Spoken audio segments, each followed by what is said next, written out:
আমরা অতীতে দেখেছি দুঃখজনকভাবে একটি চিত্র বারবার দেখেছি আমরা, সেটি হচ্ছে যত না আমরা ভবিষ্যৎ নিয়ে আলোচনা করেছি তার থেকে বেশি আমরা অতীত নিয়ে আলোচনা করেছি।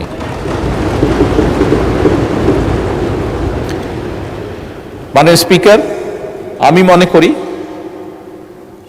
আজকে দেশের প্রত্যেকটি মানুষ চায় যে আমরা ভবিষ্যৎ নিয়ে কথা বলবো। সেজন্যই মাননীয় স্পিকার, এই যে বাজেট সেশন, এই বাজেট সেশনকে বিশেষ করে যেহেতু আমি সরকারি দলের সদস্য, সেই জন্য আজকে আমরা যে বাজেট উপস্থাপন করছি, এই বাজেটকে আমি একটি নামকরণ দিতে চাই, সেটি হচ্ছে জীবন বান্ধব বাজেট।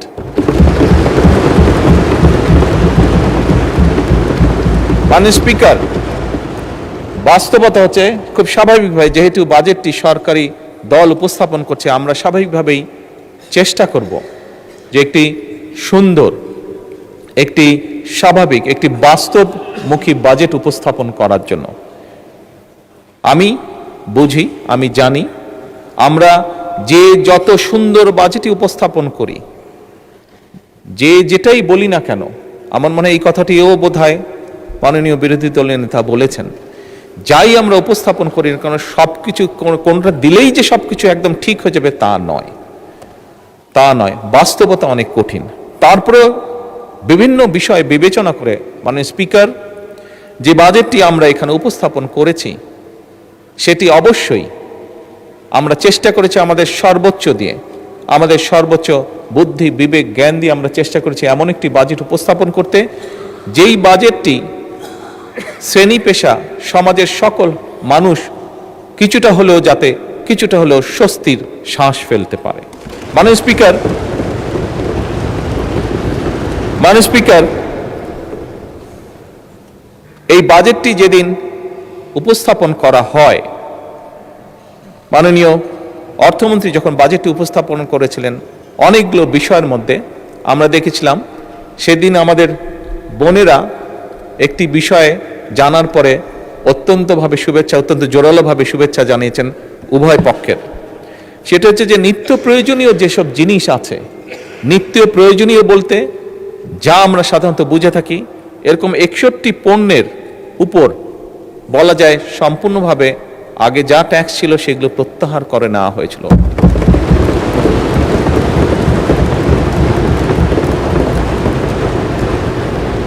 মাননীয় স্পিকার, এটি আমি গৌরব করে বলতে চাই না, তবে বাস্তবতার ভিত্তিতে বলতে চাই, এবং তার জন্য সর্বোপরি আমি প্রথমেই আল্লাহ রব্বুল আলমিনের দরবারে শুকরিয়া আদায় করতে চাই যে এই শুল্ক প্রত্যাহার করার ফলে আমরা অতীতে খেয়াল করেছি যে বাজেট উপস্থাপনের আগে এবং বাজেট উপস্থাপনের পরে, আগে পরে দুদিকতেই অনেক নিত্য প্রয়োজনীয় জিনিসের দাম হঠাৎ করে কোনো কারণ ছাড়া বেড়ে যেত। তবে আলহামদুলিল্লাহ, আল্লাহর রহমতে এবছর আমরা সেরকম কোনো দৃশ্য দেখিনি।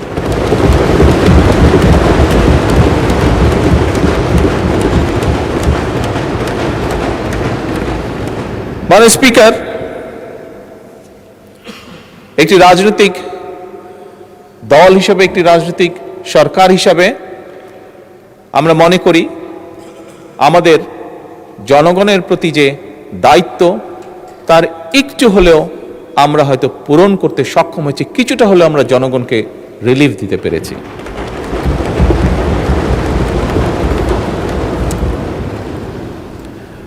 মাননীয় স্পিকার, আমাদের সকলের জানা আছে, গতকালকে এখানে বিরোধী দলের চিফ হুইপ ওনার বক্তব্যে উনি উল্লেখ করেছিলেন যে কোন প্রেক্ষাপটে এই সংসদ, এই সরকার গঠিত হয়েছে।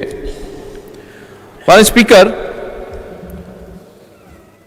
আমরা সরকার পরিচালনার দায়িত্ব যখন গ্রহণ করেছিলাম, আমরা একটি ভঙ্গুর অর্থনীতি পেয়েছিলাম। তার ভিতরে দুর্নীতি, লুটপাট, অব্যবস্থাপনা এবং স্বার্থ সংশ্লিষ্ট বা ভুল নীতির কারণে দেশের অর্থনৈতিক খাত বলা যায় সম্পূর্ণভাবে ধ্বংসস্তূপ হয়ে গিয়েছিল, ধ্বংসপ্রাপ্ত হয়ে গিয়েছিল। এর বাইরে তো যেই কথাটি মাননীয় বিরোধী দলের নেতাও বলেছেন হাজার হাজার কোটি টাকা পাচার হয়েছিল, জাতীয় আন্তর্জাতিকভাবেও যেটি স্বীকৃত। মাননীয় স্পিকার, দেশের উৎপাদন এবং বিনিয়োগ প্রায় স্থবির হয়ে পড়েছিল। ইনফ্লেশন বা মূল্যস্ফীতি কি অবস্থায় পৌঁছে গিয়েছিল আজ থেকে 2-2.5 বছর আগে, সেটি বোধহয় আমরা সকলেই হাড়ে হাড়ে টের পেয়েছিলাম। মাননীয় স্পিকার, পুঁজি বাজার অর্থনীতির সাথে সংশ্লিষ্ট একটি অত্যন্ত গুরুত্বপূর্ণ সেক্টর। এই সেক্টরে এমন অবস্থা গিয়েছে সর্বস্ব হারিয়ে মানুষ আত্মহত্যাও করেছিল, অথচ কোটি সংখ্যক মানুষ কিভাবে অসহায় মানুষের অর্থকে আত্মসাৎ করেছিল।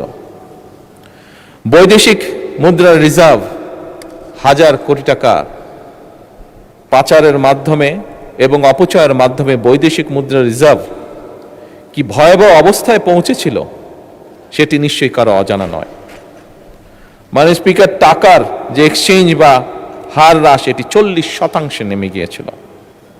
এর বাইরে আমরা দেখেছি সেই সময়, যদি আমরা উল্লেখ করে থাকি, কম বেশি অনেকেই বলবেন, অনেকেরই ধারণা আছে, বেশ কিছু প্রজেক্ট যেটিকে বলা যায় ভ্যানিটি প্রজেক্ট, এই প্রজেক্টগুলো গ্রহণ করার মাধ্যমে অহেতুকভাবে দেশি বিদেশি ঋণ গ্রহণ করা হয়েছিল, যা এখন জাতির উপরে বোঝা হয়ে দাঁড়িয়েছে। এখান থেকে রেভিনিউ কালেক্ট হয় না, ফলে বাড়তি বাইরে থেকে টাকা দিয়ে এই বৈদেশিক ঋণগুলোকে শোধ করতে হচ্ছে, এবং শুধু অল্প সময় না, লম্বা একটি সময় ধরে আগামীতে হয়তো জাতিকে এই বোঝা টানতে হবে। মাননীয় স্পিকার, আমরা এই সংক্ষেপে যে সংকটের কথা আমি বললাম, এই সংকট আছে, আমরা সংকটকে অস্বীকার করতে চাই না। অস্বীকার করে আমরা সংকটকে অস্বীকার করে আমরা থাকতেও পারবো না, এটি বোকামি হবে। তবে একই সাথে মাননীয় স্পিকার, সংকটকে আমরা অজুহাতও বানাতে চাই না, এবং সেজন্যই মাননীয় বিরোধী দলের নেতার সাথে আমি সম্পূর্ণভাবে একমত। আমরা জনগণকে সাথে নিয়ে রাজনৈতিক সদিচ্ছা এবং কার্যকর নীতির মাধ্যমেই আমরা যে সংকট, এই সংকটকে আমরা সফলভাবে মোকাবেলা করতে চাই। মাননীয় স্পিকার, মাননীয় স্পিকার, সরকারের যাত্রা শুরু হয়েছিল 18ই ফেব্রুয়ারি। যাত্রা শুরু করার সাথে সাথে, কাজ শুরু করার সাথে সাথেই আমাদেরকে রমজান যেরকম ম্যানেজ করতে সামাল দিতে হয়েছে, যাতে করে নিত্য প্রয়োজনীয় সকল কিছু মানুষের ক্রয় ক্ষমতার ভিতরে অন্তত থাকে যতটুকু সম্ভব। একই সাথে মাননীয় স্পিকার, এই ভঙ্গুর যে অর্থনীতির সংক্ষেপ চিত্র আমি তুলে ধরলাম, যা সম্পর্কে আমাদের প্রত্যেকের কম বেশি ধারণা আছে, এইটি সাথে নিয়ে আমাদেরকে হঠাৎ করে মধ্যপ্রাচ্য সংকটকেও মোকাবেলা করতে হয়েছে, এবং আমরা দেখেছি কিছু মানুষ খুব কষ্টের শিকার যারা হয়েছেন। হঠাৎ করে তেলের যেই সমস্যাটা সারা বিশ্বে তৈরি হয়েছিল, এবং সেই তেলের যোগান দিতে গিয়ে আমাদের অর্থনীতির উপর একটি বিশাল চাপ তৈরি হয়েছিল, এবং এই বিশাল চাপটি যে তৈরি হয়েছিল মাননীয় স্পিকার, এটি নিশ্চয়ই আমরা পত্রপত্রিকা বা সোশ্যাল মিডিয়ার মাধ্যমে দেখেছি, সাধারণ মানুষই সেটি বুঝেছেন। সেটি বোঝার জন্য কোনো বড় অর্থনীতিবিদ হওয়ার প্রয়োজন নেই। মাননীয় স্পিকার, এরকম একটি পরিস্থিতির ভিতর দিয়েই আমাদেরকে আজকের এই বাজেটকে প্রণয়ন করতে হচ্ছে, এই বাজেটকে উপস্থাপন করতে, এই বাজেটকে তৈরি করতে হয়েছে। মাননীয় স্পিকার, বিভিন্ন অর্থনৈতিক সংকট, দুর্নীতি, পাচার সবকিছুকে সামনে রেখেই এই বাজেট আমাদেরকে প্রণয়ন করতে হয়েছে। মাননীয় স্পিকার, আগেই আমি বলেছি যে আমরা একটি রাজনৈতিক দল। 12ই ফেব্রুয়ারি অবাধ এবং সুষ্ঠু নির্বাচনের মাধ্যমে বাংলাদেশের মানুষ আমাদেরকে দায়িত্ব অর্পণ করেছে, আমাদেরকে তারা দায়িত্ব দিয়েছে। তারা যাকে যেখানে, এই দেশের মানুষ যাকে যেখানে এই মুহূর্তে সঠিক মনে করেছে, তাকে দায়িত্ব দিয়ে সেখানেই তারা পাঠিয়েছে। মাননীয় স্পিকার, যে আস্থা মানুষ আমাদের উপরে রেখেছে, সেই আস্থা বা দায়িত্ব রক্ষা করা, পালন করা আমাদের পবিত্র দায়িত্ব, এবং দেশের স্বার্থ রক্ষায় আমাদের প্রথম দর্শন হলো সবার আগে বাংলাদেশ।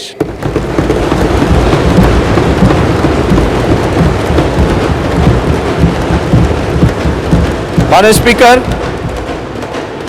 দেশের স্বার্থ রক্ষায় যেমন আমাদের দর্শন সবার আগে বাংলাদেশ, দেশের জনগণের স্বার্থ রক্ষায় আমাদের দর্শন হলো সবার জন্য বাংলাদেশ।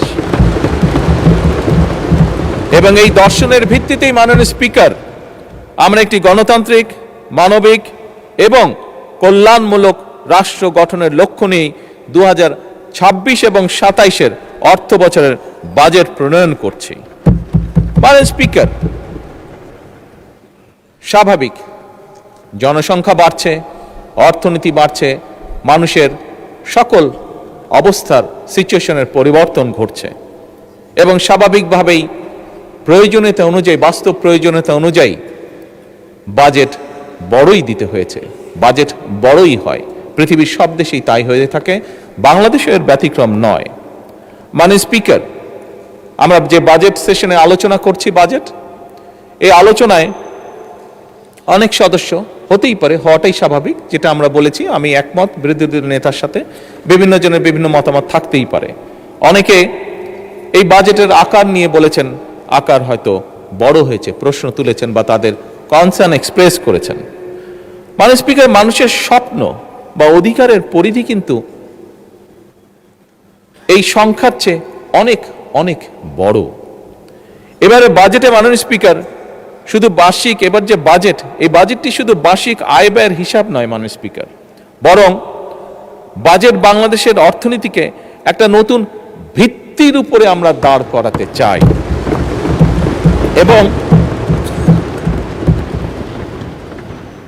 এবং সেজন্যই মাননীয় অর্থ এবং পরিকল্পনা মন্ত্রী জাতীয় সংসদে গণতান্ত্রিক, মানবিক ও অন্তর্ভুক্তিমূলক অর্থনীতির অভিযাত্রা শিরোনামে এই বাজেটটিকে উপস্থাপন করেছেন ওনার বক্তব্যে। মাননীয় স্পিকার, এইবার যে আমরা যে বাজেটটি উপস্থাপন করছি, এই বাজেটের অন্য একটি গুরুত্বপূর্ণ লক্ষ্য হচ্ছে অর্থনীতিকে কিছু মুষ্টিমেয় সুবিধাভোগীদের কবল থেকে বের করে নিয়ে এসে সাধারণ নাগরিকের, সকল নাগরিকের এতে অংশগ্রহণ করা এবং এর মাধ্যমে একটি ন্যায়ভিত্তিক, মানবিক, মর্যাদাপূর্ণ এবং অন্তর্ভুক্তিমূলক অর্থনৈতিক ব্যবস্থা গড়ে তোলা। মাননীয় স্পিকার, এবারের বাজেটের অন্যতম 3টি সবচেয়ে গুরুত্বপূর্ণ যে বিষয়, যেটির উপরে আমাদের সরকার জোর দিতে চাইছে, সেটি হচ্ছে প্রথমত দরিদ্র, নিম্ন আয় এবং ঝুঁকিগ্রস্ত মানুষের সামাজিক সুরক্ষা নিশ্চিত করে জীবনযাত্রার যে বোঝা, সেটিকে যতটুকু সম্ভব লাঘব করা।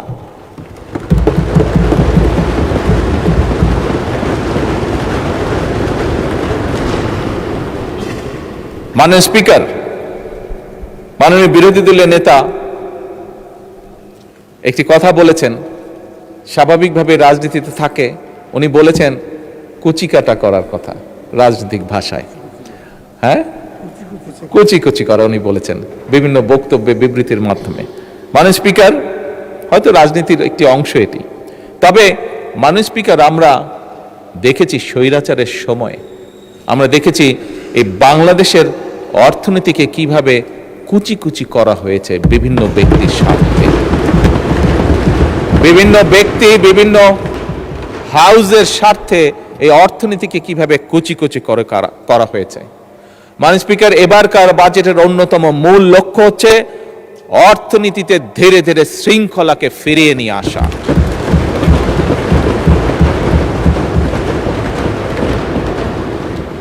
মাননীয় স্পিকার, অন্যতম তৃতীয় যে মূল লক্ষ্য এই বাজেটের, সেই লক্ষ্যটি হচ্ছে যা, মাননীয় স্পিকার, আপনি জানেন গত সপ্তাহে আমি 2টি দেশ সফর করে এসেছি, একটি মালয়েশিয়া এবং একটি চীন। একটি আন্তর্জাতিক গণমাধ্যম তাদের পর্যালোচনায় বলেছে যে এবারকার সফরটির লক্ষ্য, উদ্দেশ্য, কথাবার্তা শুনে মনে হচ্ছে যে বাংলাদেশ সরকার এই দেশের অর্থনীতির উপরে জোর দিয়েছে এবং বিনিয়োগের উপরে তারা জোর দিয়েছে। এটি হচ্ছে তাদের একটি আন্তর্জাতিক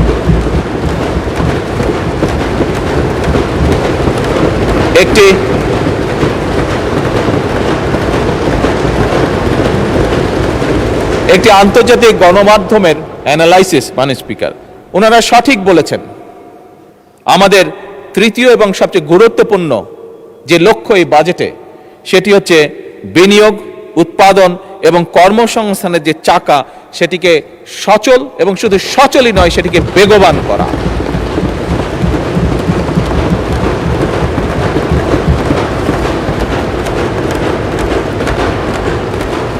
মাননীয় স্পিকার, 2026-27 অর্থ বছরের যে বাজেটের আকার ধরা হয়েছে সেটি হচ্ছে 9,38,000 কোটি টাকা, যার বিপরীতে আয় ধরা হয়েছে, রাজস্ব আয় ধরা হয়েছে 6,95,000 কোটি টাকা। মাননীয় স্পিকার, দেশের বর্তমান বাস্তবতা হলো আমাদের সম্পদের সীমাবদ্ধতা রয়েছে, আমরা যত বড় বড় যাই কথা বলি না কেন। সুতরাং আমরা যদি অর্থনৈতিক যে চাকা সেটিকে যদি বেগবান রাখতে হয়, তাহলে অবশ্যই মাননীয় স্পিকার আমাদের বিনিয়োগ এবং বিনিয়োগ প্রয়োজন। এবং এজন্যই আমরা বিনিয়োগ নির্ভর অর্থনীতি গড়ার কাজ আমরা হাতে নিয়েছি, আমরা উদ্যোগ গ্রহণ করেছি, ইনভেস্টমেন্ট। এবং এই উদ্দেশ্যে মাননীয় স্পিকার, আমরা বাজেটে উন্নয়ন ব্যয়ের অংশ সামনের অর্থ বছরের জন্য 50%-এরও বেশি বৃদ্ধি করে 3,16,000 কোটি টাকায় উন্নীত করেছি। মাননীয় স্পিকার,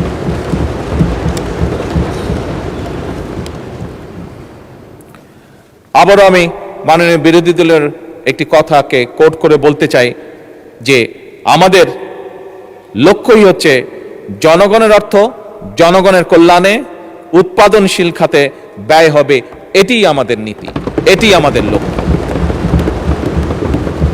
মাননীয় স্পিকার, সরকারি বিনিয়োগের ক্ষেত্রে কোন প্রকল্পে কত টাকা ব্যয় হলো সেটি আমরা সেভাবে বিবেচনায় নিতে চাই না, বরং আমাদের বিবেচনাটি হচ্ছে একটি প্রকল্পে যদি বিনিয়োগ হয়, সেই বিনিয়োগ এবং উৎপাদন কি ভূমিকা রাখবে মানুষের জীবনে, জনগণের কতটা উপকারে আসবে, কি পরিমাণ কর্মসংস্থান সেটি তৈরি করবে এবং তা পরিবেশের উপরে কি প্রভাব ফেলবে, এই বিষয়গুলোই হচ্ছে আমাদের বিবেচনা প্রকল্পের।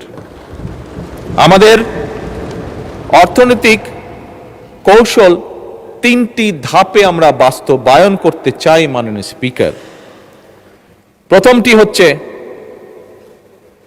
পুনরুদ্ধার, উত্তরণ ও পুনর্গঠন। প্রথম ধাপে মাননীয় স্পিকার, অর্থনীতির যে অবনতি, যে ডিক্লাইন যেভাবে করছে, এটিকে ধরে রাখা, ধরে উপরের দিকে নিয়ে আসা, অর্থাৎ এটিকে রোধ করা, মূল্যস্ফীতিকে নিয়ন্ত্রণ করা, বৈদেশিক মুদ্রা ব্যবস্থাপনাকে শক্তিশালী করা, জ্বালানি ও খাদ্য নিরাপত্তা নিশ্চিত করা এবং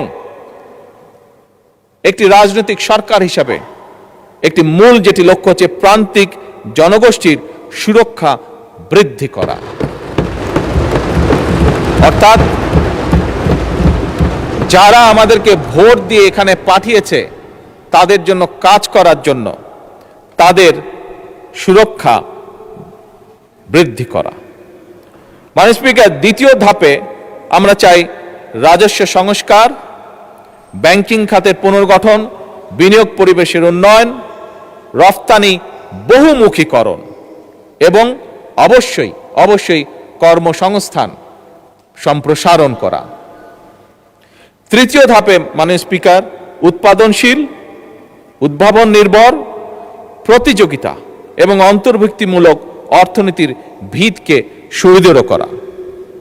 মাননীয় স্পিকার, আমরা বিশ্বাস করি শুধু জিডিপি প্রবৃদ্ধির হার বাড়লেই প্রকৃত উন্নয়ন হয় না। উন্নয়ন তখনই হয়, একজন মানুষ হিসেবে, একজন রাজনীতিবিদ হিসেবে আমি উন্নয়নকে তখনই বুঝি যখন সাধারণ মানুষের ঘরে স্বস্তি আসে, যখন জনগোষ্ঠীর, বিশেষ করে দরিদ্র জনগোষ্ঠীর সামাজিক সুরক্ষা নিশ্চিত হয়, যখন তরুণরা তাদের যোগ্যতা অনুযায়ী কর্মে নিযুক্ত হয়, যখন কৃষক ভাইটি তার পরিশ্রমের ন্যায্য মূল্য পায়, অর্থাৎ তার যে প্রোডাক্ট সেটির ন্যায্য মূল্য পায়, যখন উদ্যোক্তারা, যেটি মাননীয় বিরোধী দলের নেতাও তার বক্তব্যে কিছুটা উল্লেখ করেছেন, যখন কোনো ইনভেস্টর বা উদ্যোক্তা কোনো রকম হয়রানি ছাড়া ব্যবসা শুরু করতে পারেন, ব্যবসা করতে পারেন এবং পরিচালনা করতে পারেন, এবং আমানতকারী তার অর্থ ফেরত পাওয়ার নিশ্চয়তা পান, এবং রাষ্ট্রীয় প্রতিষ্ঠানগুলো জনগণের কাছে স্বচ্ছ এবং দায়বদ্ধ থাকে। মাননীয় স্পিকার, আমি এটাকেই মনে করি অর্থবহ উন্নয়ন। আমাদের এবারের বাজেটে সেই মানবিক এবং গণতান্ত্রিক অর্থনীতির ভিত্তি নির্মাণের রূপকল্প।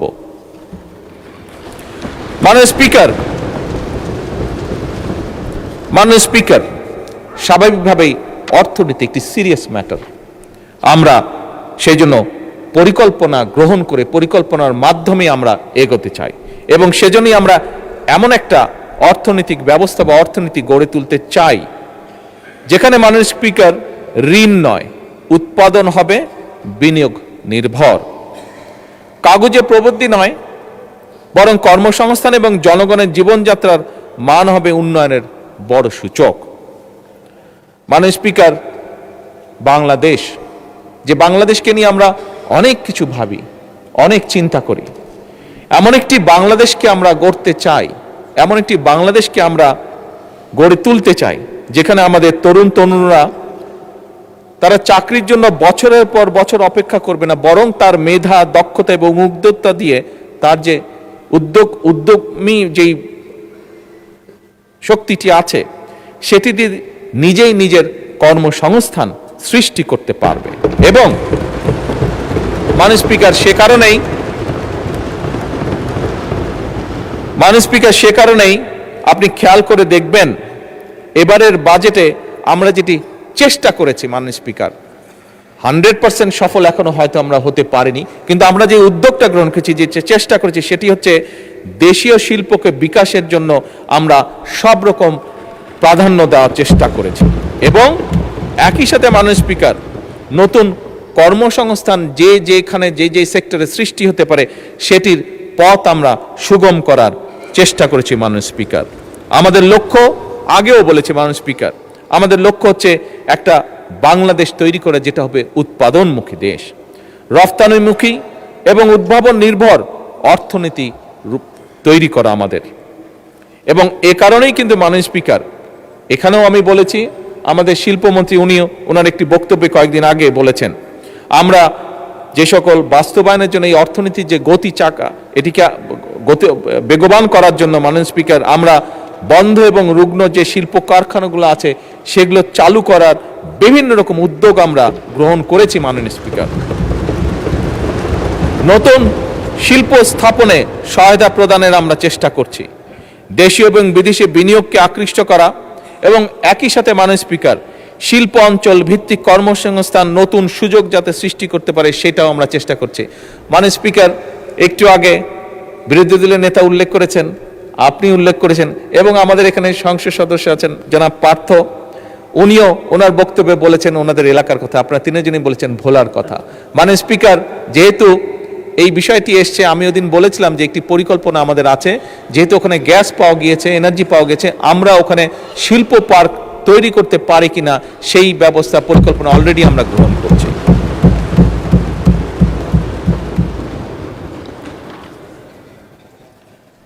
মাননীয় স্পিকার, একজন উদ্যোক্তা যেন সহজে তার ব্যবসা শুরু করতে পারেন এবং বাণিজ্যের প্রসার ঘটাতে পারেন, সেজন্য যে সকল আইন কানুন আছে বর্তমানে এই বাজেটের মাধ্যমে আমরা সেই আইন কানুনগুলোকে সহজ করে সে যাতে সহজে লোন বা ফান্ডিং পেতে পারে সেটাকেও উদ্যোগ গ্রহণ করা হয়েছে। এবং একই সাথে মাননীয় স্পিকার, উৎপাদিত যে পণ্য সেটার বাজার বৃদ্ধিতে সহায়তা করার যে সকল বাস্তব পদক্ষেপ গ্রহণ করা যায় আমরা সেই পদক্ষেপগুলো গ্রহণ করছি পর্যায়ক্রমিকভাবে। মাননীয় স্পিকার, এগুলো তো গেল প্রচলিত শিল্পের কথা। কতগুলো শিল্প আছে যেগুলো নিয়ে সাধারণত আমরা কথা বলি না, হয়তো সেমিনার সিম্পোজিয়ামে আমরা সেগুলো নিয়ে আলাপ করি, কিন্তু এই শিল্পগুলোর গুরুত্ব কিন্তু অপরিসীম। আমরা সেভাবে দেখি না বা চিন্তা করি না বলে আমরা সেটা হয়তো অনেক সময় বুঝে উঠতে পারি না।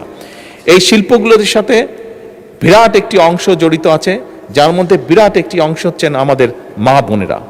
একই সাথে অনেক তরুণ তরুণীও এই শিল্পগুলির সাথে জড়িত, মাননীয় স্পিকার। এবং এই খাতটির যে নামে পরিচিত সেটিকে বলে ক্রিয়েটিভ ইকোনমি।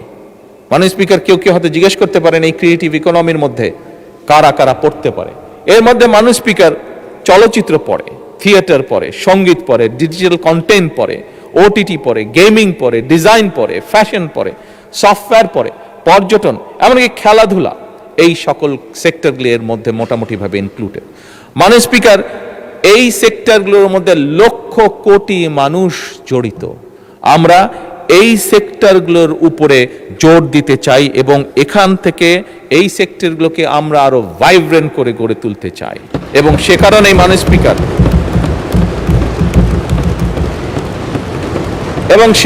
মাননীয় স্পিকার, এই খাতগুলোকে আমরা অর্থনীতির মূল ও স্রোতধারায় নিয়ে আসার উদ্যোগ গ্রহণ করেছি, সিদ্ধান্ত গ্রহণ করেছি মাননীয় স্পিকার। যা আমরা বিশ্বাস করি দেশের শুধু ভিতরের অর্থনীতি নয়, যা আমাদেরকে বৈদেশিক মুদ্রা অর্জনে সহযোগিতা করবে, যা আমাদেরকে অনেক ডাইরেক্ট এবং ইনডাইরেক্ট কর্মসংস্থানের সুযোগ সৃষ্টি করবে। মাননীয় স্পিকার, সরকার একদিকে পেশাদার খেলোয়াড় তৈরি করতে চায়।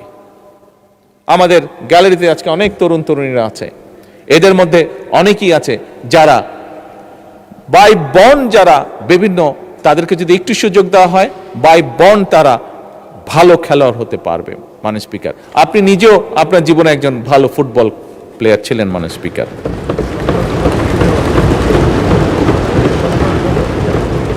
স্পিকার, এই লক্ষ্যে ক্রীড়ার বিভিন্ন ইভেন্টে দেশে বিদেশে সাফল্য অর্জনকারী যে খেলোয়াড় আছে, মাননীয় স্পিকার, এইবারই প্রথমবারের মতন আমরা একটা জাতীয় সম্মানী কাঠামোর আয়তায় এদেরকে নিয়ে এসেছি এবং তাদেরকে আমরা অর্থনৈতিক সহায়তা প্রদান করছি। আমাদের দেশে খুব স্বাভাবিকভাবে মাননীয় স্পিকার একটি সামাজিক একটি পারসেপশন রয়ে গিয়েছে আমাদের মধ্যে, যে খেলাধুলা করলে, যদি বেশি খেলাধুলা কেউ করে তাহলে জীবনে সে বড় কিছু হতে পারবে না। কিন্তু মাননীয় স্পিকার, খেলাধুলাও যে একটি প্রফেশন হতে পারে, এটি আমার মনে হয় এই সংসদে বোধহয় আপনি খুব হাতে গোনা দু একজনের মধ্যে আপনি একজন মানুষ যে ভালো করে জানেন যে খেলাধুলা ক্যান বিকাম এ প্রফেশন। এবং আমরা এটিকে, মাননীয় স্পিকার, এটিকে আমরা তুলে ধরতে চাই। এই খেলাধুলার প্রফেশন হতে হবে, এর মাধ্যমে আমরা আমাদের ভবিষ্যৎ প্রজন্মের যারা সদস্য তাদেরকে, যারা এই খেলাধুলায় ভালো, তাদেরকে আমরা প্যাট্রোনাইজ করতে চাই, তাদেরকে সেইটাকে পেশা হিসেবে আমরা শক্তিশালীভাবে গড়ে তুলতে চাই। মাননীয় স্পিকার, অপরদিকে দেশে খেলাধুলায় যে শিক্ষা কারিকুলামে আমরা স্পোর্টসকে একটি বিষয় হিসেবে অন্তর্ভুক্ত করতে চাই। আমাদের যে রেগুলার কারিকুলাম আছে তার মধ্যে আমরা স্পোর্টসকে নিয়ে আসতে চাই। এই ব্যাপারে কাজ চলছে, ইনশাল্লাহ আগামী এক বছরের মধ্যে আমরা এটার প্রতিফলন দেখতে পাবো। মাননীয় স্পিকার, নতুন কুড়ি আমরা যারা আছি, আপনারা সহ মাননীয় স্পিকার, যে এইজ গ্রুপটা আছে, আমরা কম বেশি সবাই নতুন কুড়ি শব্দটির সাথে পরিচিত, যেটি শহীদ রাষ্ট্রপতি জিয়াউর রহমান চালু করেছিলেন এই দেশের সেই সময়কার শিশু কিশোর যারা ছিল তাদের ভিতরে যে প্রতিভা ছিল, সেই প্রতিভাগুলো, কালচারাল প্রতিভা যেগুলো ছিল, সেটিকে বের করে নিয়ে আসা, তাদেরকে আরো কনফিডেন্ট ভাবে গড়ে তোলা। মাননীয় স্পিকার, সেই নতুন কুড়িরই চালু হয়েছে এবং নতুন কুড়ির আরেকটি নতুন ভার্সনও আমরা চালু করেছি, সেটি হচ্ছে স্পোর্টস। মাননীয় স্পিকার, আমরা নতুন কুড়িতে যেরকম আমাদের আগামী প্রজন্মরা, ভবিষ্যৎ প্রজন্মরা তাদের কোয়ালিটিসগুলোকে বের করে নিয়ে আসবে, ঠিক খেলাধুলার ক্ষেত্রে আমরা নতুন কুড়ি চালু করেছি। এর মাধ্যমে মাননীয় স্পিকার, এই খাতগুলোর অর্থনীতি একটি নতুন খাত হিসেবে বিকশিত হওয়ার পাশাপাশি এর মাধ্যমে সারা দেশের তরুণদের মধ্যে আয় এবং কর্মসংস্থান সৃষ্টি হবে। এবং একই সাথে মাননীয় স্পিকার, দৃঢ়ভাবে আমি বিশ্বাস করি সামাজিক ও সাংস্কৃতিক একত্রতা এবং সংহতি বৃদ্ধি পাবে। মাননীয় স্পিকার,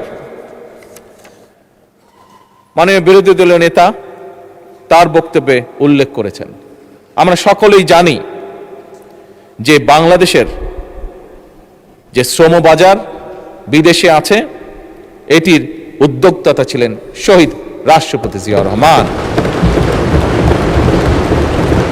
শহীদ রাষ্ট্রপতি জিয়াউর রহমানের সময় মধ্যপ্রাচ্য সহ, বিশেষ করে মধ্যপ্রাচ্য, পৃথিবীর অন্য দেশ তো অবশ্যই আছে, বাট বিশেষ করে মধ্যপ্রাচ্য এবং মধ্যপ্রাচ্যের বাইরেও বিভিন্ন দেশে সেই সময় বাংলাদেশ থেকে বিভিন্ন শ্রেণী পেশার মানুষ তাদের কর্মসংস্থান নিয়ে সেখানে গিয়েছিল।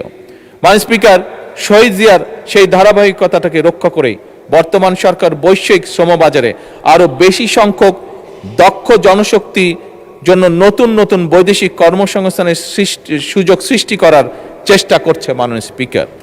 এবং শুধু তাই নয়, প্রবাসী বাংলাদেশিরা আমরা জানি আমাদের অর্থনীতিতে একটি শক্তিশালী ভূমিকা রাখেন এবং সে কারণে মাননীয় স্পিকার আমরা কাজ করছি এই যে প্রবাসীরা যখন দেশে ফিরেন তাদের বা বিদেশেই থাকেন তাদেরকে অনেক সময় অনেক সমস্যার সম্মুখীন হতে হয়।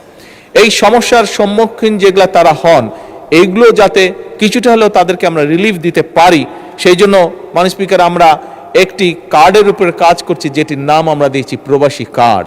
এবং এই কার্ডের মাধ্যমে আমরা তাদেরকে তাদের যে প্রাত্যহিক যে সমস্যাগুলো সেগুলো কিভাবে তাদেরকে রিলিফ দেওয়া যায় সেখানে সেই ব্যবস্থাটি আমরা রাখছি। মাননীয় স্পিকার, যে কোনো দেশের অর্থনীতি বিদ্যুৎ ও জ্বালানির উপরে ভীষণভাবে নির্ভরশীল, যে দেশের কথাই বলি না কেন। মাননীয় স্পিকার, তাই জ্বালানি নিরাপত্তা নিশ্চিত করা শুধু একটা অর্থনৈতিক বিষয় নয়, বরং এটির সাথে জাতীয় নিরাপত্তা ও ভবিষ্যৎ উন্নয়ন ভিত্তি এটা। মাননীয় স্পিকার, বর্তমান সরকার দায়িত্ব গ্রহণের সময় এমন একটি জ্বালানি খাত পেয়েছে যেটি নিয়ে গতকালকে আমরা এই সংসদে আলোচনা করেছি, যেই খাতের মাননীয় স্পিকার সীমাহীন দুর্নীতি ঘটেছে, সীমাহীন এমন দুর্নীতি ঘটেছে মাননীয় স্পিকার, ঘটনাগুলো শুনলে জানলে রীতিমতন গা শিউরে ওঠে কিভাবে এই দেশের জনগণের অর্থর অপচয় করা হয়েছে। দীর্ঘদিনের ভুল ও প্ল্যানহীন বা অপরিকল্পিত সিদ্ধান্ত অথবা উদ্দেশ্যমূলক ব্যয়বহুল চুক্তি এবং দেশীয় অনুসন্ধানে চরমভাবে অবহেলা করা হয়েছে। বিভিন্ন বিদেশি কোম্পানিকে বিভিন্ন ফিল্ডগুলো দিয়ে দেওয়া হয়েছে, আমাদের নিজেদের যে বাপেক্স আছে সেটিকে কোনো রকম উৎসাহ দেওয়া হয়নি, সেটির জন্য কোনো রকম কাজ করা হয়নি, শুধুমাত্র নিজেদের স্বার্থে, রাজনৈতিক স্বার্থে, ক্ষমতা ধরে রাখার স্বার্থে বিদেশি কিছু কোম্পানিকে সেই সুযোগগুলো দেওয়া হয়েছিল। মাননীয় স্পিকার, এই খাত বহুমাত্রিক সংকটে নিমজ্জিত। বর্তমান সরকার জ্বালানি খাতে শৃঙ্খলা প্রতিষ্ঠা করতে সব রকমের উদ্যোগ গ্রহণ করেছে। মধ্যপ্রাচ্য সংকট আমাদের সামনে মাননীয় স্পিকার আরেকবার প্রমাণ করেছে যে আমদানি নির্ভর জ্বালানি ব্যবস্থা আমাদের জন্য কতটা ঝুঁকিপূর্ণ বা যে কোনো দেশের জন্য কতটা ঝুঁকিপূর্ণ। এবং সেই কারণে সরকার জ্বালানির উৎস বহুমুখীকরণ, দেশীয় গ্যাস অনুসন্ধান, রিনিউয়েবল এনার্জির সম্প্রসারণ, জাতীয় গ্রিডকে মডার্নাইজ করা, জ্বালানি দক্ষতা বৃদ্ধির উপরে আমরা গুরুত্ব আরোপ দিয়েছি। কারণ আমরা যেই $1 ট্রিলিয়ন ইকোনমিকে এইম করছি সেটিকে যদি আমাদের বাস্তবায়ন করতে হয় মাননীয় স্পিকার, তাহলে অবশ্যই আমাদেরকে এনশিওর করতে হবে যাতে নির্বিঘ্ন জ্বালানি সাপ্লাই অব্যাহত থাকে।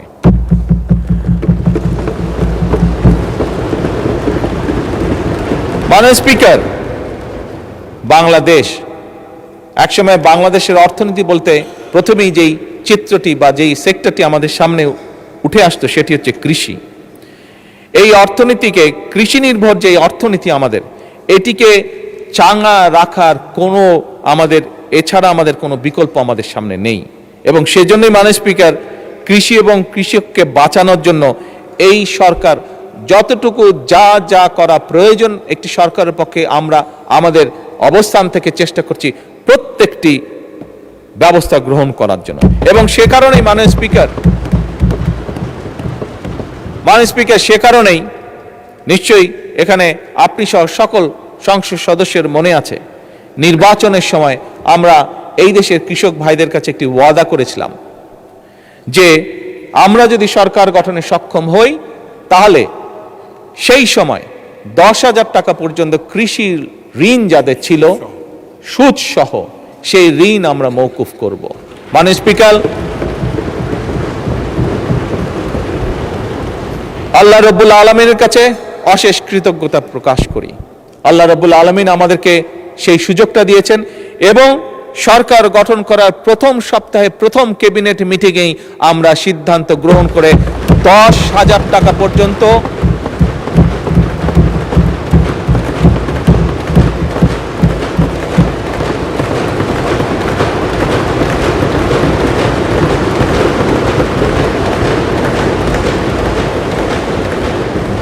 টাকা পর্যন্ত সুদ সহ যে কৃষি ঋণ ছিল প্রায় 13 লক্ষ কৃষকের সেই কৃষি ঋণ আমরা মওকুফ করেছি সরকার। মাননীয় স্পিকার, আমরা আরেকটি কমিটমেন্ট করেছিলাম এই দেশের কৃষক ভাইদের কাছে যে তাদেরকে সহায়তা করার জন্য, তাদের পাশে দাঁড়ানোর জন্য সরকার তার সর্বোচ্চ সামর্থ্য নিয়ে তাদেরকে একটি কার্ড পৌঁছে দিতে চায়, যার মাধ্যমে বাৎসরিক তাদের কাছে সরাসরি সরকারের পক্ষ থেকে 2,500 টাকা পৌঁছে যাবে, যার মাধ্যমে তারা কিছুটা হলেও রিলিফ পাবে। মাননীয় স্পিকার, এই কার্ডের মাধ্যমে, যা বেশ কিছু লম্বা, এই কার্ডের মাধ্যমে আমরা কৃষক ভাইদের কাছে আরো 10টি, শুধু যে তাদের কাছে টাকা পৌঁছবে তা নয়, আরো 10টি সুবিধা আমরা পৌঁছে দিব। এবং মাননীয় স্পিকার, আপনি জানলে খুশি হবেন যে আগামী অর্থাৎ 2026-27 অর্থ বছরে ইনশাল্লাহ আমরা দেশের প্রায় 43 লক্ষ কৃষকের কাছে এই কার্ড পৌঁছে দেওয়ার পরিকল্পনা গ্রহণ করেছি।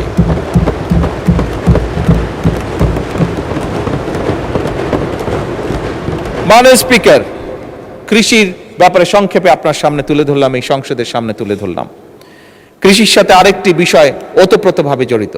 শুধু কৃষি বা কেন বলি, আমাদের সকালে ঘুম থেকে উঠে রাতে ঘুমানো যাওয়া পর্যন্ত যেই বিষয়টি একটি জড়িত, সেটি হচ্ছে দেশের পানি। মাননীয় স্পিকার, দেশে দীর্ঘদিন ধরে নদী খনন, পানি সংরক্ষণ, বন্যা নিয়ন্ত্রণ, নদী ভাঙন প্রতিরোধ, আন্তঃনদী ব্যবস্থায় সমন্বিত পরিকল্পনা একটি অভাব ছিল বা আছে, আমি বলবো এখনো বিদ্যমান আছে। মাননীয় স্পিকার, সুতরাং নদীর যে নাব্যতা, প্রায় আমরা দেখি নদীগুলোতে হয় বন্যা হচ্ছে অথবা নদীগুলোতে পানি শুকিয়েছে। সবকিছু মিলে নদীর যে নাব্যতা, এটি ফিরিয়ে এনে, এগুলিকে খনন করার মাধ্যমে এগুলোকে ফিরিয়ে এনে দেশে বন্যা খরা থেকে মুক্ত রেখে, একই সাথে মাননীয় স্পিকার, সারা বছর যাতে আমাদের কৃষক ভাইরা, মাননীয় স্পিকার, আমি এমন জায়গায়ও গিয়েছি যেখানে বর্ষাকালেও, যেখানে পানি থই থই করে বর্ষাকালে, সেখানেও আমরা দেখেছি অনেক খালে পানি থই থই করছে, কিন্তু খাল থেকে কিছু দূরে কৃষক পানির অভাবে তার জমিতে সেচ দিতে পারছে না। সেজন্যই মাননীয় স্পিকার, সারা বছর যাতে কৃষক সেচ সুবিধা নিশ্চিত রাখতে পারে, তার জন্য বর্তমান সরকার পুনরায় যেখানে সম্ভব নদীগুলো, যে সকল নদী পসিবল সেই নদীগুলো এবং খালগুলোকে খনন এবং পুনর্খননের কাজ এরই ভিতরে শুরু করেছে। মাননীয় স্পিকার, আগামী 5 বছরে আমাদের পরিকল্পনা সমগ্র বাংলাদেশে ইনশাল্লাহ আমরা 20,000 কিলোমিটার খাল খনন করব। এবং মাননীয় স্পিকার, এরই মধ্যে 20,000-এর মধ্যে গত 3 মাসে আমরা প্রায় 900 কিলোমিটার খাল পুনর্খনন এবং খনন করেছি। কিছু কিছু ক্ষেত্রে মাননীয় স্পিকার আমরা কমপ্লেন পেয়েছি, সেগুলোকে আমরা দেখছি, দরকার হলে সেগুলো আবার আমরা হাতে নিব সেই কাজগুলো। মাননীয় স্পিকার, আমাদের সংসদ সদস্যরা, বিশেষ করে দেশের উত্তরাঞ্চল থেকে যে সকল সংসদ সদস্য নির্বাচিত হয়েছেন, সেটি রাজশাহী হোক অথবা সেটি রংপুর বিভাগ হোক না কেন, প্রত্যেকেরই দুটি বড় কনসার্ন হচ্ছে পানি, পদ্মা, তিস্তা। মাননীয় স্পিকার, বিএনপি সরকার বরাবরই কৃষি বা কৃষি বান্ধব সরকার। বিএনপি সরকার যখনই সুযোগ পেয়েছে দেশ পরিচালনার, সকল সময় নিশ্চিত করার চেষ্টা করেছে যে আমরা দেশের মানুষের পানি যাতে নিশ্চিত রাখতে পারি, পানির প্রবাহ। এবং সে কারণে মাননীয় স্পিকার, বর্তমান সরকার পদ্মা ব্যারেজ নির্মাণের উদ্যোগ গ্রহণ করেছে, যা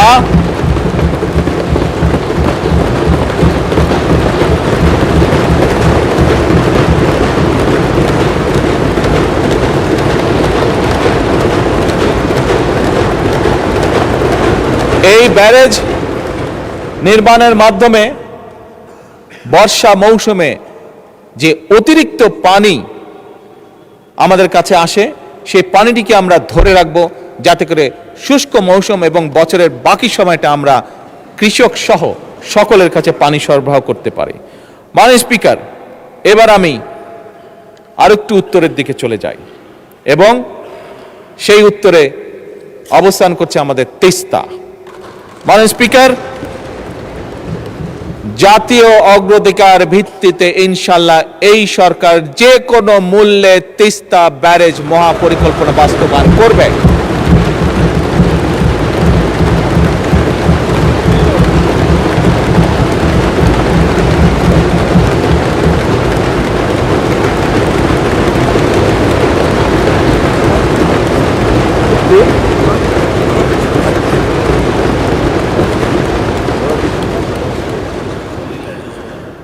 মাননীয় স্পিকার, একটি দেশের জন্য শিক্ষিত, দক্ষ এবং নৈতিক মূল্যবোধ সম্পন্ন মানুষ হচ্ছে সবচেয়ে বড় সম্পদ একটি দেশের জন্য।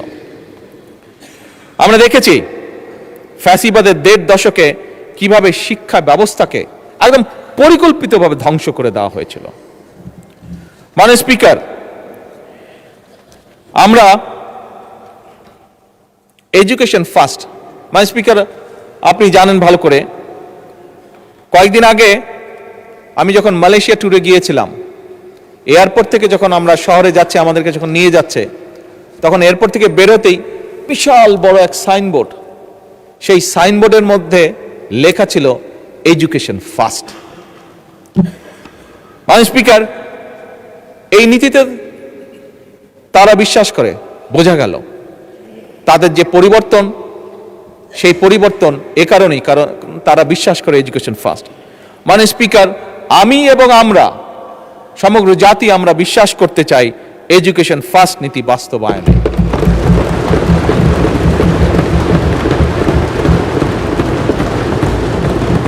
এবং সে কারণে মাননীয় স্পিকার, প্রস্তাবিত বাজেটে বর্তমান সরকার দেশের ইতিহাসে শিক্ষা খাতে সবচাইতে বেশি বরাদ্দ রেখেছে। এবং মাননীয় স্পিকার, আগামী অর্থ বছরে শিক্ষা খাতে বরাদ্দ জিডিপির 2% উন্নীত করার প্রস্তাব করা আছে। এবং মাননীয় স্পিকার, আমরা আমাদের সর্বোচ্চ চেষ্টা দিয়ে, বর্তমান সরকার সর্বোচ্চ চেষ্টা দিয়ে, আমাদের লক্ষ্য থাকবে আগামী 5 বছরে শিক্ষা খাতের বিনিয়োগ জিডিপির 5% উন্নীত করা।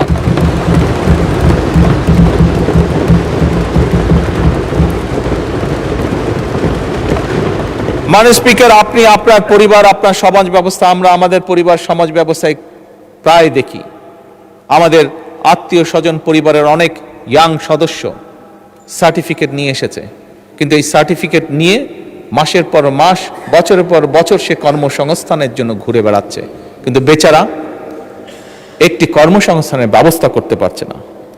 মাননীয় স্পিকার, আমরা এই সার্টিফিকেট সিস্টেম, হ্যাঁ সার্টিফিকেট অবশ্যই থাকবে, কিন্তু এই সার্টিফিকেটে নির্ভর যে শিক্ষা সিস্টেম, এটির আমরা পরিবর্তন করতে চাই মাননীয় স্পিকার। এবং এই পরিবর্তনের মাধ্যমে মাননীয় স্পিকার, আমরা কারিগরি শিক্ষার মাধ্যমে একটি কর্মমুখী শিক্ষা ব্যবস্থা গড়ে তুলতে চাই, যেখানে একজন তরুণ, একজন যুবক শুধু সার্টিফিকেটের উপরে নির্ভরশীল থাকবে না, বরং তার এমন কোয়ালিটি থাকবে যেটার মাধ্যমে সে নিজে কনফিডেন্ট থাকবে যে শুধু সার্টিফিকেট আছে এটাই তার ভরসা হবে না, তার নিজের যোগ্যতা, তার নিজের কোয়ালিফিকেশনের উপরে তার নির্ভরতা থাকবে, তার আত্মবিশ্বাস থাকবে এবং সে নিজের পায়ে জীবনে উঠে দাঁড়াতে পারবে। এবং সে কারণে মাননীয় স্পিকার, আমরা ক্লাস 6 থেকে পর্যায়ক্রমিকভাবে কারিগরি শিক্ষা, বাংলা এবং ইংরেজির পাশাপাশি তৃতীয় ভাষা শিক্ষা আমরা ইন্ট্রোডিউস করতে চাই। মাননীয় স্পিকার, আমার চায়না সফরে আমি সেই দেশের সরকারকে বলেছি যে আমরা চাই, কারণ স্বাভাবিকভাবে তাদের অর্থনীতির পরিধি বাড়ছে এবং তাদের প্রয়োজন হচ্ছে, এখন তাদের দেশে অনেকগুলো বিজনেস সাবজেক্ট আছে যেখানে তাদের মানুষেরা আজ কাজ করে না, কারণ তাদের লাইফ স্ট্যান্ডার্ড বেড়ে গিয়েছে, তাদের বিদেশ থেকে আস্তে আস্তে এমন পরিস্থিতি আছে যে মধ্যপ্রাচ্যের মতন তারাও বিদেশ থেকে মানুষ নিতে চাইছে, যে সেই কাজগুলো তারা করবে। এবং মাননীয় স্পিকার, আমি যখন তাদেরকে এ কারণে তাদেরকে যখন বলেছি যে আমরা চাই আমাদের ছেলে মেয়েদেরকে ম্যান্ডারিন ল্যাঙ্গুয়েজ শেখাতে, তারা অত্যন্ত খুশি হয়েছে এবং তারা বলেছে তারা তাদের ল্যাঙ্গুয়েজ তারা এখানে শিখাবে।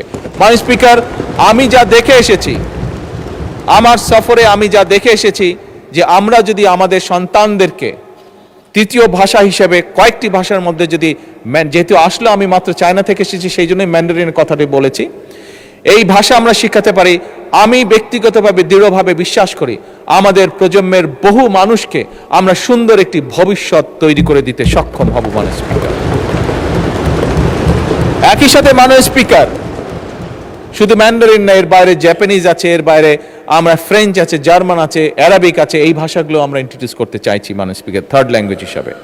এর বাইরে মাননীয় স্পিকার, ক্রীড়া ও শিক্ষা সংস্কৃতির বিকাশ, আনন্দময় প্রযুক্তি নির্ভর শিক্ষা, one teacher one tab, multimedia classroom, বিনামূল্যে ওয়াইফাই, এই সকল কিছু, একই সাথে প্রাইমারি স্কুলে বাচ্চাদের জন্য স্কুল ড্রেস, এই সবগুলো বিষয় আমরা পর্যায়ক্রমিকভাবে আমাদের শিক্ষা ব্যবস্থাকে, আমাদের শিক্ষার্থীদেরকে, আমাদের ভবিষ্যৎ প্রজন্মদেরকে শক্তিশালীভাবে, দৃঢ়ভাবে, কনফিডেন্টভাবে গড়ে তোলার জন্য এই বাজেটে আমরা এই পদক্ষেপগুলো রেখেছি, যা আমরা পর্যায়ক্রমিকভাবে ধীরে ধীরে বাস্তবায়ন করব ইনশাআল্লাহ।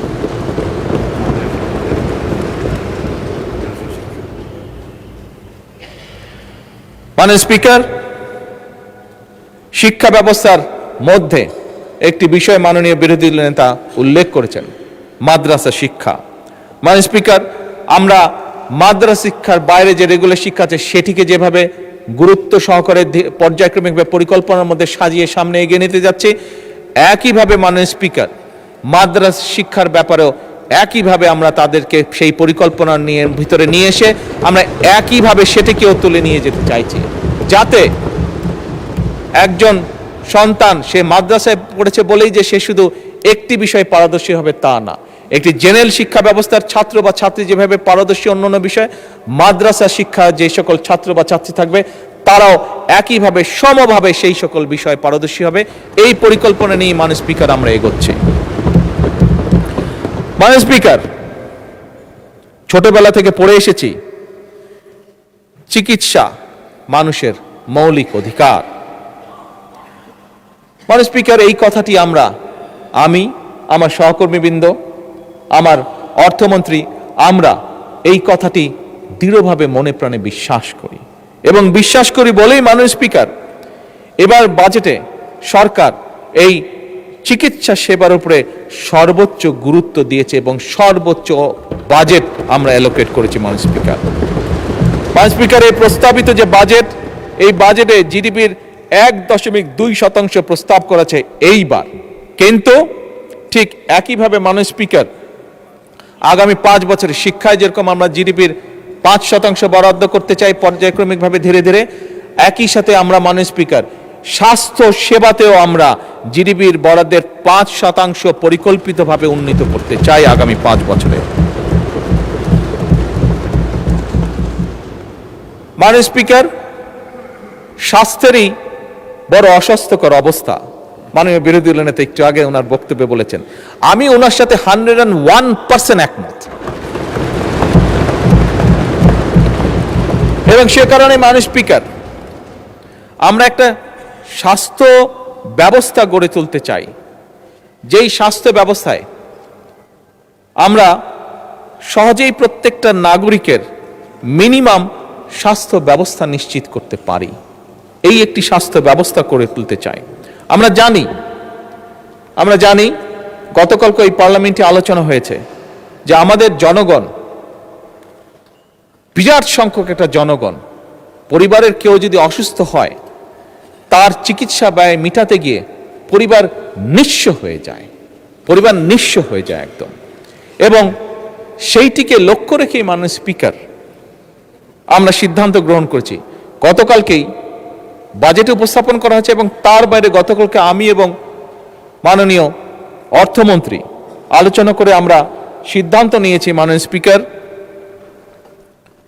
যে যেটি আমরা আগেও বলেছি উপস্থাপনের দিন, বাজেট উপস্থাপনের দিন, যে ডায়ালিসিস ফিল্টার, হার্টের স্টেন্টিংয়ের যে স্টেন্ট সেটি, হার্টের valve, pacemaker, oxygenators, peripheral vascular stent, radio frequency ablation fibre, চোখের লেন্স, ক্যান্সার চিকিৎসার যে কাঁচা মাল, মানে স্পিকার এইগুলির উপরে ভ্যাট এবং ট্যাক্স যতটুকু সম্ভব ম্যাক্সিমাম কমানো যায় আমরা সেই উদ্যোগ গ্রহণ করেছি মানে স্পিকার। এবং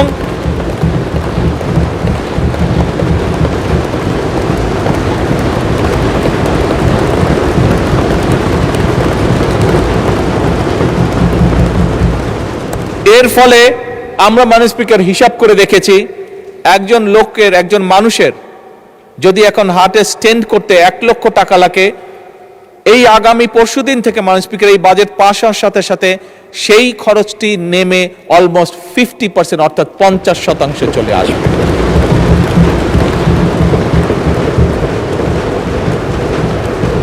মানে স্পিকার বাজেট বক্তব্যে, আমার বক্তব্য শুরু করার আগেই বলেছি, আমাদের বাজেটের মূল লক্ষ্যই হচ্ছে, আমরা যেহেতু রাজনীতি করি, আমরা যেহেতু রাজনৈতিক দল, আমাদের মূল লক্ষ্যই হচ্ছে যতটুকু সম্ভব দেশের মানুষকে রিলিফ দেওয়া, শ্রেণী বর্ণ নির্বিশেষে সকলকে।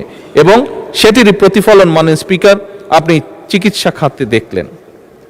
মানে স্পিকার চিকিৎসা যে ব্যয়, এই ব্যয়টি কমানোর পাশাপাশি আরেকটি বিষয় আমরা জোর দিয়েছি।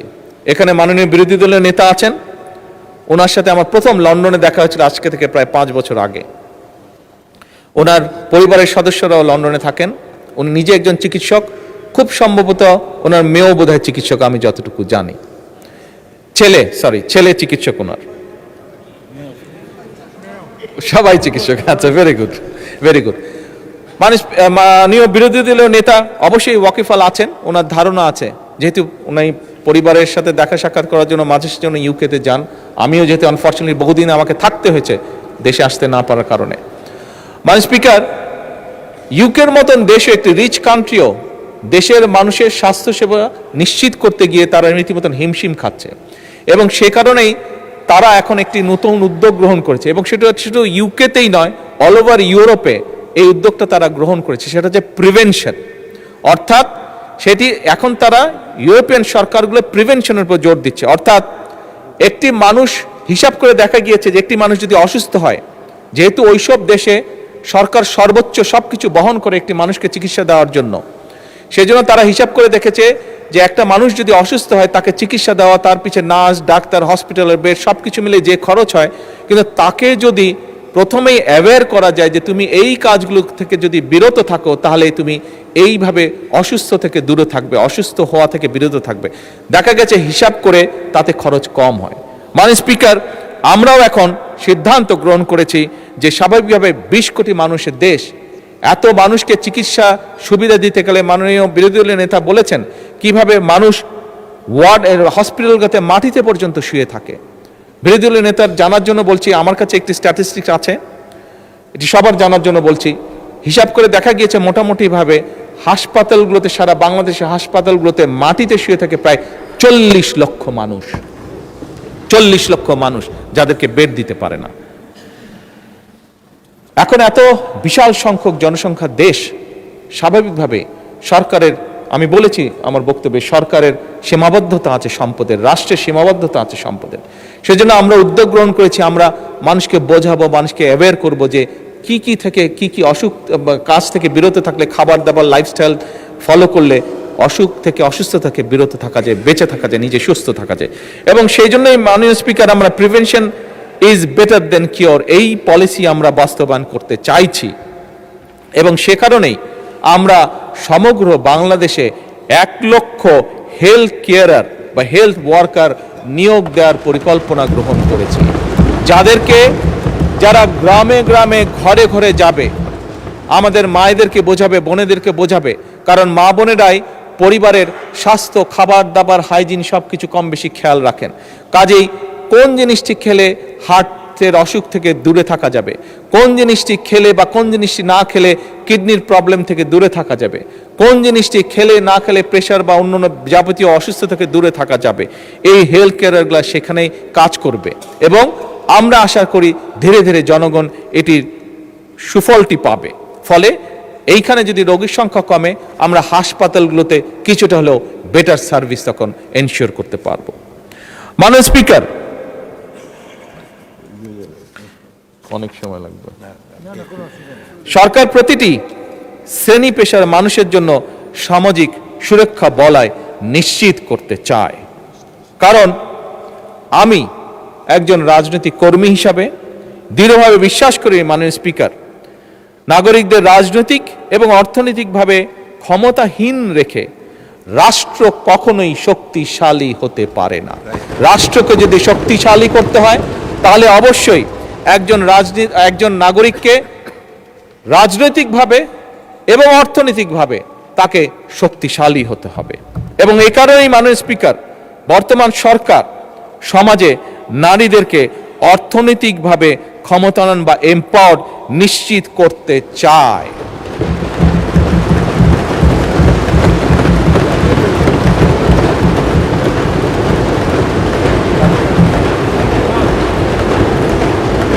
গতকাল আমাদের বিরোধী দলীয় একজন বন্ধু বলেছেন তার বক্তব্যে যে ফ্যামিলি কার্ড বাদ দেন, কর্মসংস্থানের ব্যবস্থা করেন। আমি আমার সেই বিরোধী দলীয় সহকর্মীর উদ্দেশ্যে বলতে চাই, আপনি একটু অপেক্ষা করুন, একটু ধৈর্য দেখুন। এই ফ্যামিলি কার্ড বহু কর্মসংস্থানের তৈরি করবে ইনশাআল্লাহ। মাননীয় স্পিকার, নারীদেরকে অর্থনৈতিকভাবে এম্পাওয়ার্ড করার জন্য আমরা প্রত্যেকটি নারী প্রধান পরিবারের যে নারী প্রধান আছে তাদের হাতে আমরা ফ্যামিলি কার্ড পৌঁছে দিতে চাই।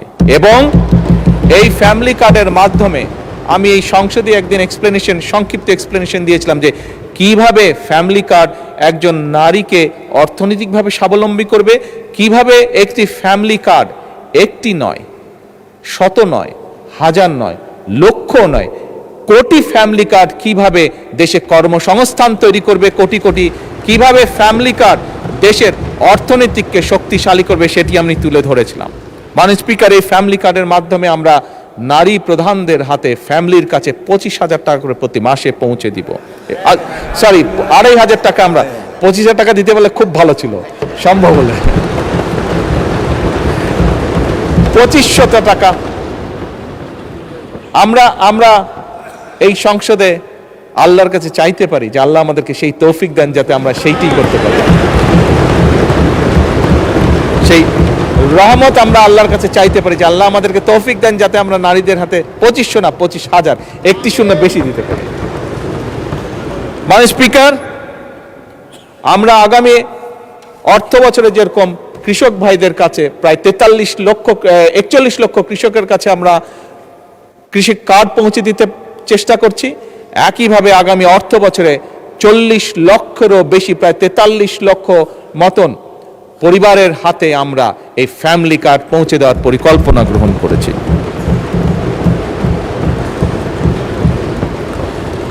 মাননীয় স্পিকার, শুধু নারীদের কাছেই নয়, আমাদের এই সমাজে কিছু ব্যক্তি আছেন যে মানুষগুলোকে, আমি মুসলমান হই, আমি যে কোনো ধর্মেরই হই না কেন, অন্য ধর্ম যারা আছেন, এই মানুষগুলোর কাছে আমরা অনেক জীবনের বিভিন্ন গুরুত্বপূর্ণ সময় বিভিন্ন গুরুত্বপূর্ণ পরামর্শ নিয়ে থাকি। এই মানুষগুলো আমাদের জীবনের বাঁকে বাঁকে আমাদেরকে বিভিন্ন পরামর্শ দিয়ে থাকেন। তারা কারা? মুসলমান হিসেবে আমি তাদেরকে চিনি মুয়াজ্জেম নামে, তাদেরকে চিনি ইমাম নামে, তাদেরকে চিনি খতিব নামে, এই উপাধিতে তারা উপাধিত। মাননীয় স্পিকার, অন্য ধর্মেরও এই সকল ধর্মীয় ব্যক্তিত্ব আছেন। অধিকাংশ ক্ষেত্রে মাননীয় স্পিকার দেখেছি আমরা এই মানুষগুলোর মধ্যে বহু সংখ্যক মানুষ, বিরাট একটি অংশ অনেক মানবতর জীবনযাপন করেন। মাননীয় স্পিকার, আমরা নির্বাচনের আগে আমাদের দলের অবস্থান থেকে বলেছিলাম আমরা যেরকম নারীদের ফ্যামিলি কার্ড পৌঁছে দিতে চাই, আমরা যেরকম প্রবাসীদের কাছে প্রবাসী কার্ড পৌঁছে দিতে চাই, আমরা যেরকম কৃষক ভাইদের কাছে কৃষক কার্ড পৌঁছে দিতে চাই, আমরা এই যে মানুষগুলো যাদের কথা বললাম তাদের কাছেও আমরা একটি সরকার যতই সামান্য হোক, যত অল্পই হোক না কেন, তাদের কাছেও আমরা তাদের পাশে দাঁড়ানোর জন্য তাদের কাছে আমরা কিছু সম্মানই পৌঁছে দিতে চাই সরকারের পক্ষ থেকে। মাননীয় স্পিকার, এবং এই সম্মানটি আমরা প্রতি মাসে তাদের কাছে ইনশাল্লাহ পৌঁছে দিচ্ছি এবং পৌঁছে দিব মাননীয় স্পিকার, যার কাজ ইতিমধ্যে সরকার শুরু করেছে। মাননীয় স্পিকার, মাননীয় বিরোধী দলের নেতা ওনার বক্তব্যে একটি গুরুত্বপূর্ণ কিছু ব্যক্তির কথা বলেছেন, যেই ব্যক্তিগুলোর স্যাক্রিফাইসের কারণে আজ এই সংসদ, আমরা যারা এখানে বসে আছি, গত 17 বছরে বহু রাজনৈতিক দলের নেতাকর্মী, বহু অরাজনৈতিক ব্যক্তিবর্গ, মানুষ, তারা অকাতরে জীবন দিয়েছেন, পঙ্গুত্ব বরণ করেছেন, বিভিন্নভাবে নির্যাতিত হয়েছেন। এই 17 বছরে মাননীয় বিরোধী দলীয় নেতা বলেছেন তাদের জন্য একটা কিছু করার। আমি ওনার সাথে সম্পূর্ণ একমত। এই মানুষগুলোর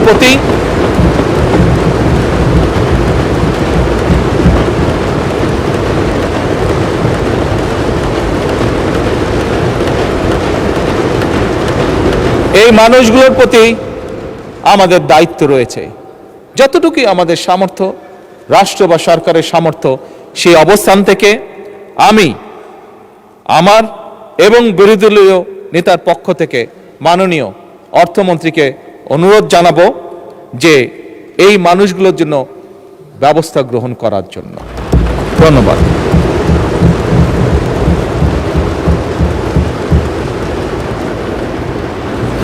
মাননীয় সংসদ ম্যাডাম, আর 15 মিনিট পরে আজান পড়বে। আপনি কি আজানের পরেও কন্টিনিউ করতে চান? মাননীয় স্পিকার, আমার একটু সময় লাগবে। ধন্যবাদ। Please take your time.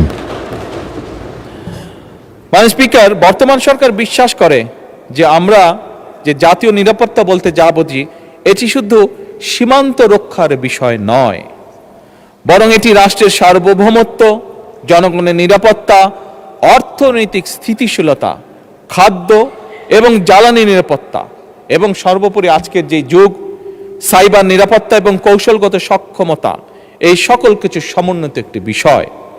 এবং সেজন্যই মাননীয় স্পিকার, বর্তমান সরকার একটি প্রতিরক্ষা ব্যবস্থা গড়ে তুলতে চায়, গড়ে তোলার কাজে হাত দিয়েছে, যেটা আধুনিক প্রযুক্তি, দক্ষ মানব সম্পদ এবং দেশীয় সক্ষমতার সমন্বয় ভবিষ্যৎ নিরাপত্তার চাহিদা মোকাবেলা করতে সক্ষম হবে।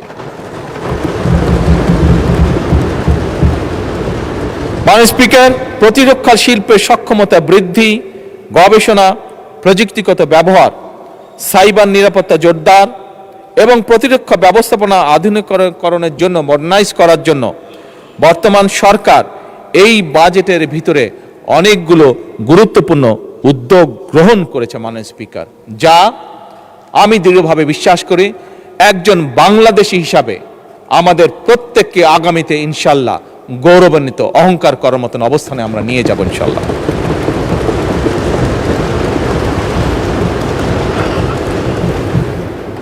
মাননীয় স্পিকার, রাষ্ট্রীয় অর্থনৈতিক ব্যবস্থাপনায় জনগণের আস্থা এবং বিশ্বাস থাকা একটি দেশের জন্য অত্যন্ত গুরুত্বপূর্ণ। আমি প্রথমে আমার বক্তব্যের শুরুতে বলেছিলাম কি একটি ভয়ঙ্কর ধ্বংসপ্রাপ্ত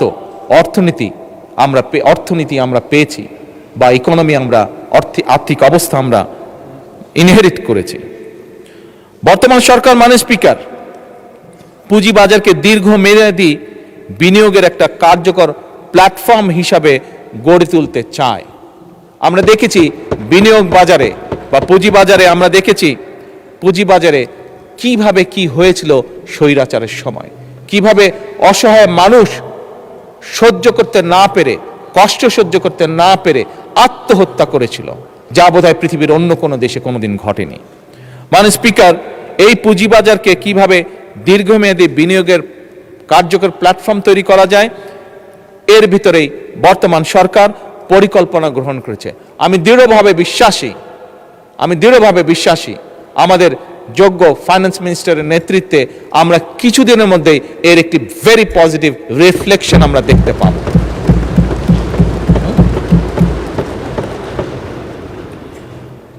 মাননীয় স্পিকার, ফ্যাসিবাদের দুঃশাসনের কারণে আর্থিক খাত, বিশেষ করে ব্যাংকিং সেক্টর নিয়ে জনমনে উদ্বেগ রয়েছে, উদ্বেগ সৃষ্টি হয়েছে।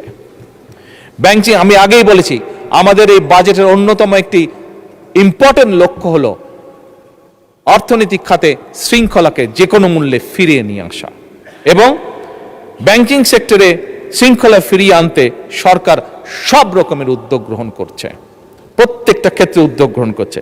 এখানে বিরোধী দলীয় নেতা আরেকটি ইম্পর্টেন্ট বিষয় উল্লেখ করেছেন যে ফ্যাসিবাদের আমলে দেশ থেকে যে দেশের মানুষের লক্ষ কোটি টাকা পাচার হয়ে গিয়েছিল, সেই পাচারকৃত টাকাও ফিরিয়ে আনার জন্য। মাননীয় স্পিকার, আপনি এবং আপনার মাধ্যমে সমগ্র সংসদ অত্যন্ত খুশি হবেন যে বিদেশে যে পাচারকৃত অর্থ, সেই অর্থ এবং সম্পদ ফিরিয়ে আনার জন্য বাংলাদেশ সরকার এরই মধ্যে 13টি দেশে 23টি মিউচুয়াল লিগ্যাল অ্যাসিস্ট্যান্স রিকোয়েস্ট পাঠিয়েছে মাননীয় স্পিকার। এবং শুধু তাই নয়, এই মিউচুয়াল লিগ্যাল অ্যাসিস্ট্যান্স ট্রিটি চূড়ান্ত হয়েছে অনেকগুলো। 15টিরও বেশি ক্ষতিগ্রস্ত ব্যাংক আন্তর্জাতিক সম্পদ পুনরুদ্ধার প্রতিষ্ঠানের সঙ্গে, যারা এই কাজগুলো করে, প্রতিষ্ঠানের সঙ্গে 60টিরও বেশি নন ডিসক্লোজার এগ্রিমেন্ট স্বাক্ষর করে ফেলেছে সরকার ইতিমধ্যে। কাজেই মাননীয় বিরোধী দল নেতা যেমন বলেছেন, এই কাজ করার জন্য ওনারা আমাদের সব রকম সহায়তা দিবেন, তার জন্য আমি ওনাকে অত্যন্ত আন্তরিক ধন্যবাদ জানাই। আমরা বাংলাদেশের আইন কানুন এবং আন্তর্জাতিক আইন কানুনের মধ্যে থেকে মাধ্যমে যত দ্রুত এবং যত বেশি সম্পদ, দেশের মানুষের যে সম্পদ পাচার হয়েছে, যত বেশি সংখ্যক সম্পদ সম্ভব, সেটি আমরা ইনশাল্লাহ দেশে ফিরিয়ে নিয়ে আসব। মাননীয় স্পিকার, এই বাংলাদেশের জনগণ আমাদেরকে ভোট দিয়ে এই সংসদে পাঠিয়েছে। এই বাংলাদেশের মানুষের জনগণের সমর্থন নিয়েই আমরা সরকার গঠন করেছি। সেজন্যই করের বোঝা বাড়ানো আমাদের লক্ষ্য বা উদ্দেশ্য নয়, করের বোঝা বাড়িয়ে নয়, বরং হয়রানি কমিয়ে করের ভিত্তিকে বাড়িয়ে শাসন ব্যবস্থার প্রতি জনগণের আস্থা ফেরানোর মাধ্যমে মাননীয় স্পিকার, সরকার রাজস্ব বাড়ানোর নীতি গ্রহণ করতে চায়। এটা আমি বলতে চাই।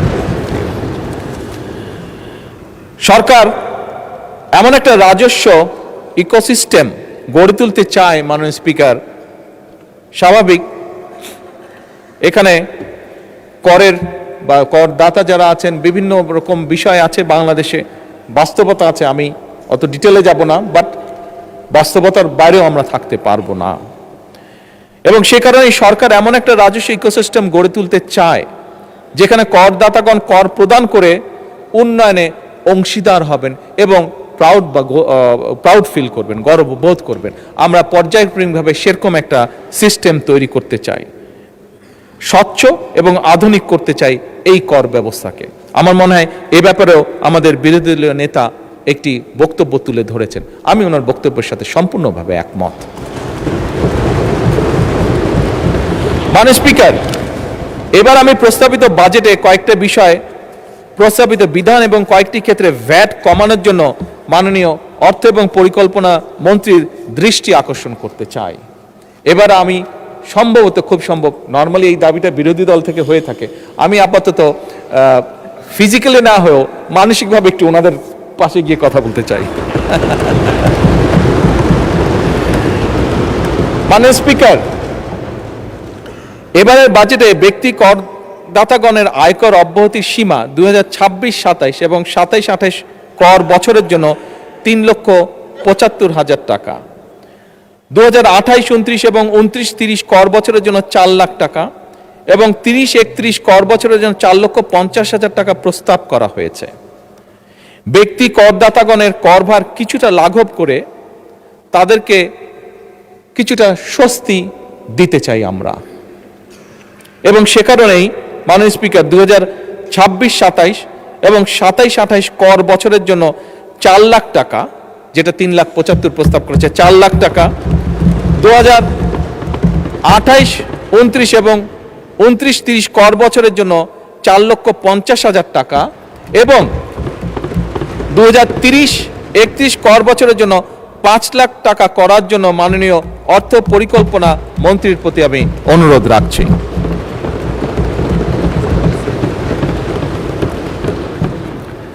মাননীয় স্পিকার, প্রস্তাবিত বাজেটে স্বপ্রণোদিত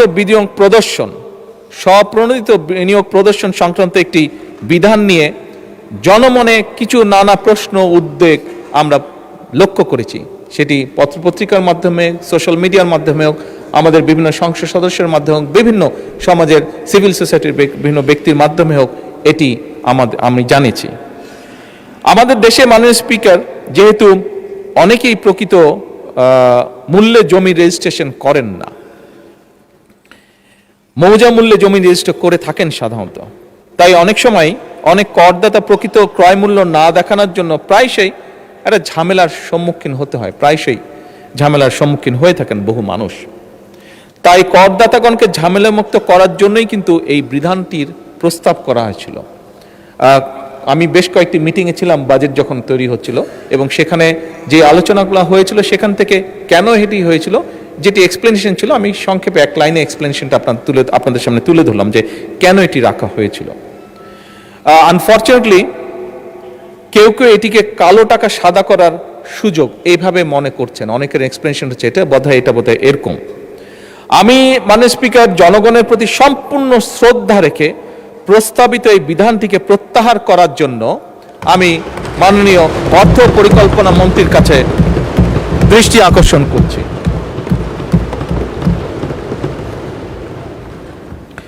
মাননীয় স্পিকার, দেশে বেসরকারি যে বিশ্ববিদ্যালয়গুলো আছে বর্তমানে হ্রাসকৃত 10% হারে কর প্রদান করে তারা। আমি বেসরকারি বিশ্ববিদ্যালয় সমূহে করের হার আরো কমিয়ে 5% করার প্রস্তাব করছি। তবে এখানে একটি তবে আছে। এই তবেটি হচ্ছে, আমি একই সঙ্গে তাদের প্রতি, বেসরকারি বিশ্ববিদ্যালয় তাদের প্রতি আমার আহ্বান থাকবে যে যেহেতু ট্যাক্সটি কমানোর প্রস্তাবনা করা হচ্ছে, গবেষণা এবং উন্নয়ন এবং শিক্ষার্থীদেরকে যারা স্টুডেন্ট থাকবে তাদেরকে বহু ভাষায় পারদর্শী, তাদেরকে অন্য ল্যাঙ্গুয়েজ কোর্সগুলো করার জন্য, গড়ে তোলার জন্য ল্যাঙ্গুয়েজ ল্যাব স্থাপন ও পরিচালনা করা, এবং একই সাথে গরিব এবং মেধাবী শিক্ষার্থী যারা থাকবে তাদের প্রতিষ্ঠানগুলোতে তাদেরকে বিনা বেতনে পড়াশোনার সুযোগ করে দেওয়ার জন্য।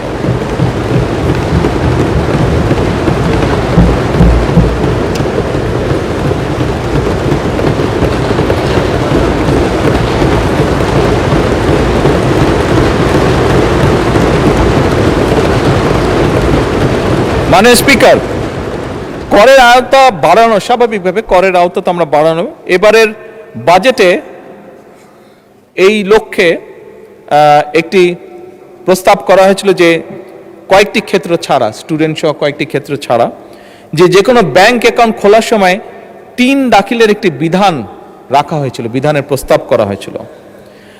এছাড়াও মাননীয় স্পিকার, বন্টননামা, দলিল রেজিস্ট্রেশন এবং সম্পত্তি মিউটেশনের ক্ষেত্রেও 3 দাখিলের বিধান করার প্রস্তাব করা হয়েছিল। মাননীয় স্পিকার, এই বিষয়টাতেও কিন্তু জনমনে একটা প্রশ্ন উঠেছে, কনফিউশন হচ্ছে, বিভিন্ন কনফিউশন দেখা দিয়েছে। আমি মাননীয় অর্থ পরিকল্পনা মন্ত্রীকে অনুরোধ জানাবো যে এই বিষয়টিও যাতে প্রত্যাহার করা হয়।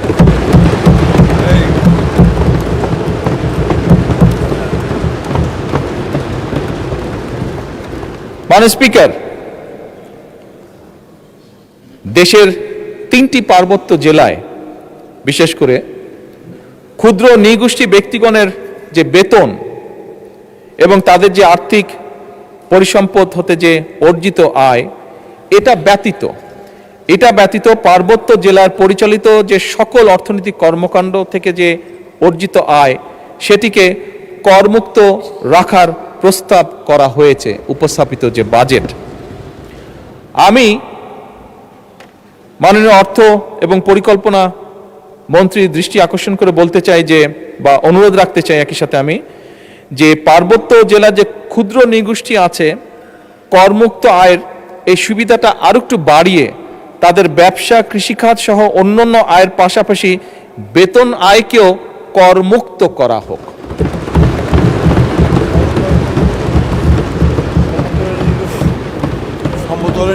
এটা পাহাড়ি এবং সমতল উভয় ক্ষুদ্র নৃগোষ্ঠী, মূল হচ্ছে ক্ষুদ্র নৃগোষ্ঠী যারা আছেন, পাহাড় এবং সমতল উভয় ক্ষেত্রে প্রযোজ্য। আমাদের এখানে দিনাজপুর, ময়মনসিংহ, এদিকার নেত্রকোনা, এদিকার সদস্যবৃন্দ আছেন অনেকেই, উভয় সাইডে।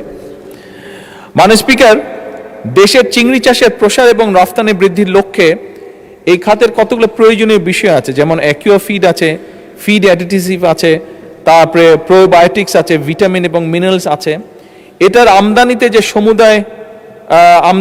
সমুদায় আমদানি শুল্ক, রেগুলেটরি শুল্ক এবং সম্পূরক শুল্ক ও ভ্যাট প্রত্যাহারের জন্য এবং প্রয়োজনীয় যন্ত্রপাতি এই সেক্টরটাকে আরও বেশি এমফেসাইজ দেওয়ার জন্য যে যন্ত্রপাতি আছে, এটার যে ট্যাক্স আছে, শুল্ক আছে বিভিন্ন রকমের, এই শুল্কগুলো সম্পূর্ণভাবে ভ্যাট এবং শুল্কগুলো প্রত্যাহার করার জন্য আমি অনুরোধ জানাচ্ছি মাননীয় অর্থমন্ত্রীকে।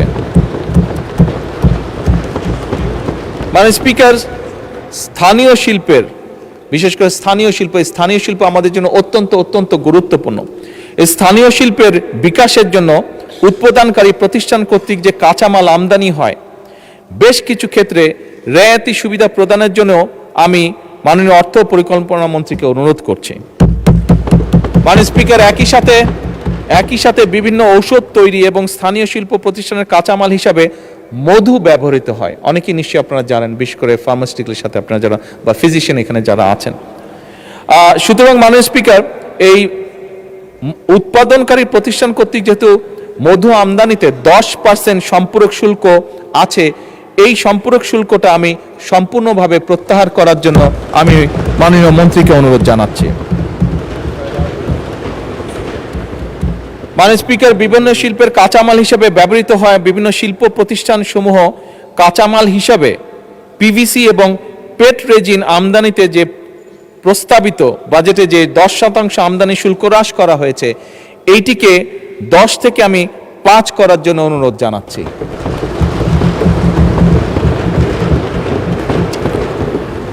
মাননীয় স্পিকার, ফায়ার ডোর উৎপাদনকারী প্রতিষ্ঠানের কাঁচামাল হিসাবে কোল্ড রোল শিট আমদানিতে প্রস্তাবিত 10% রেগুলেটরি শুল্ক সম্পূর্ণভাবে প্রত্যাহার করার জন্য আমি অনুরোধ জানাচ্ছি মাননীয় অর্থমন্ত্রীকে। উৎপাদনকারী শিল্প প্রতিষ্ঠান কর্তৃক যে কাঁচামাল হিসাবে মাননীয় speaker flat roll product plated or coated with chromium oxide আমদানিতে প্রস্তাবিত 10% এবং রেগুলেটরি যে শুল্ক, এটিও আমি মাননীয় অর্থমন্ত্রীকে সম্পূর্ণভাবে প্রত্যাহারের জন্য অনুরোধ জানাচ্ছি। মাননীয় স্পিকার, আপনি যদি মনে করেন তাহলে বাকি অংশটি আমি নামাজের বিরতির পরে উপস্থাপন করতে চাই। ধন্যবাদ।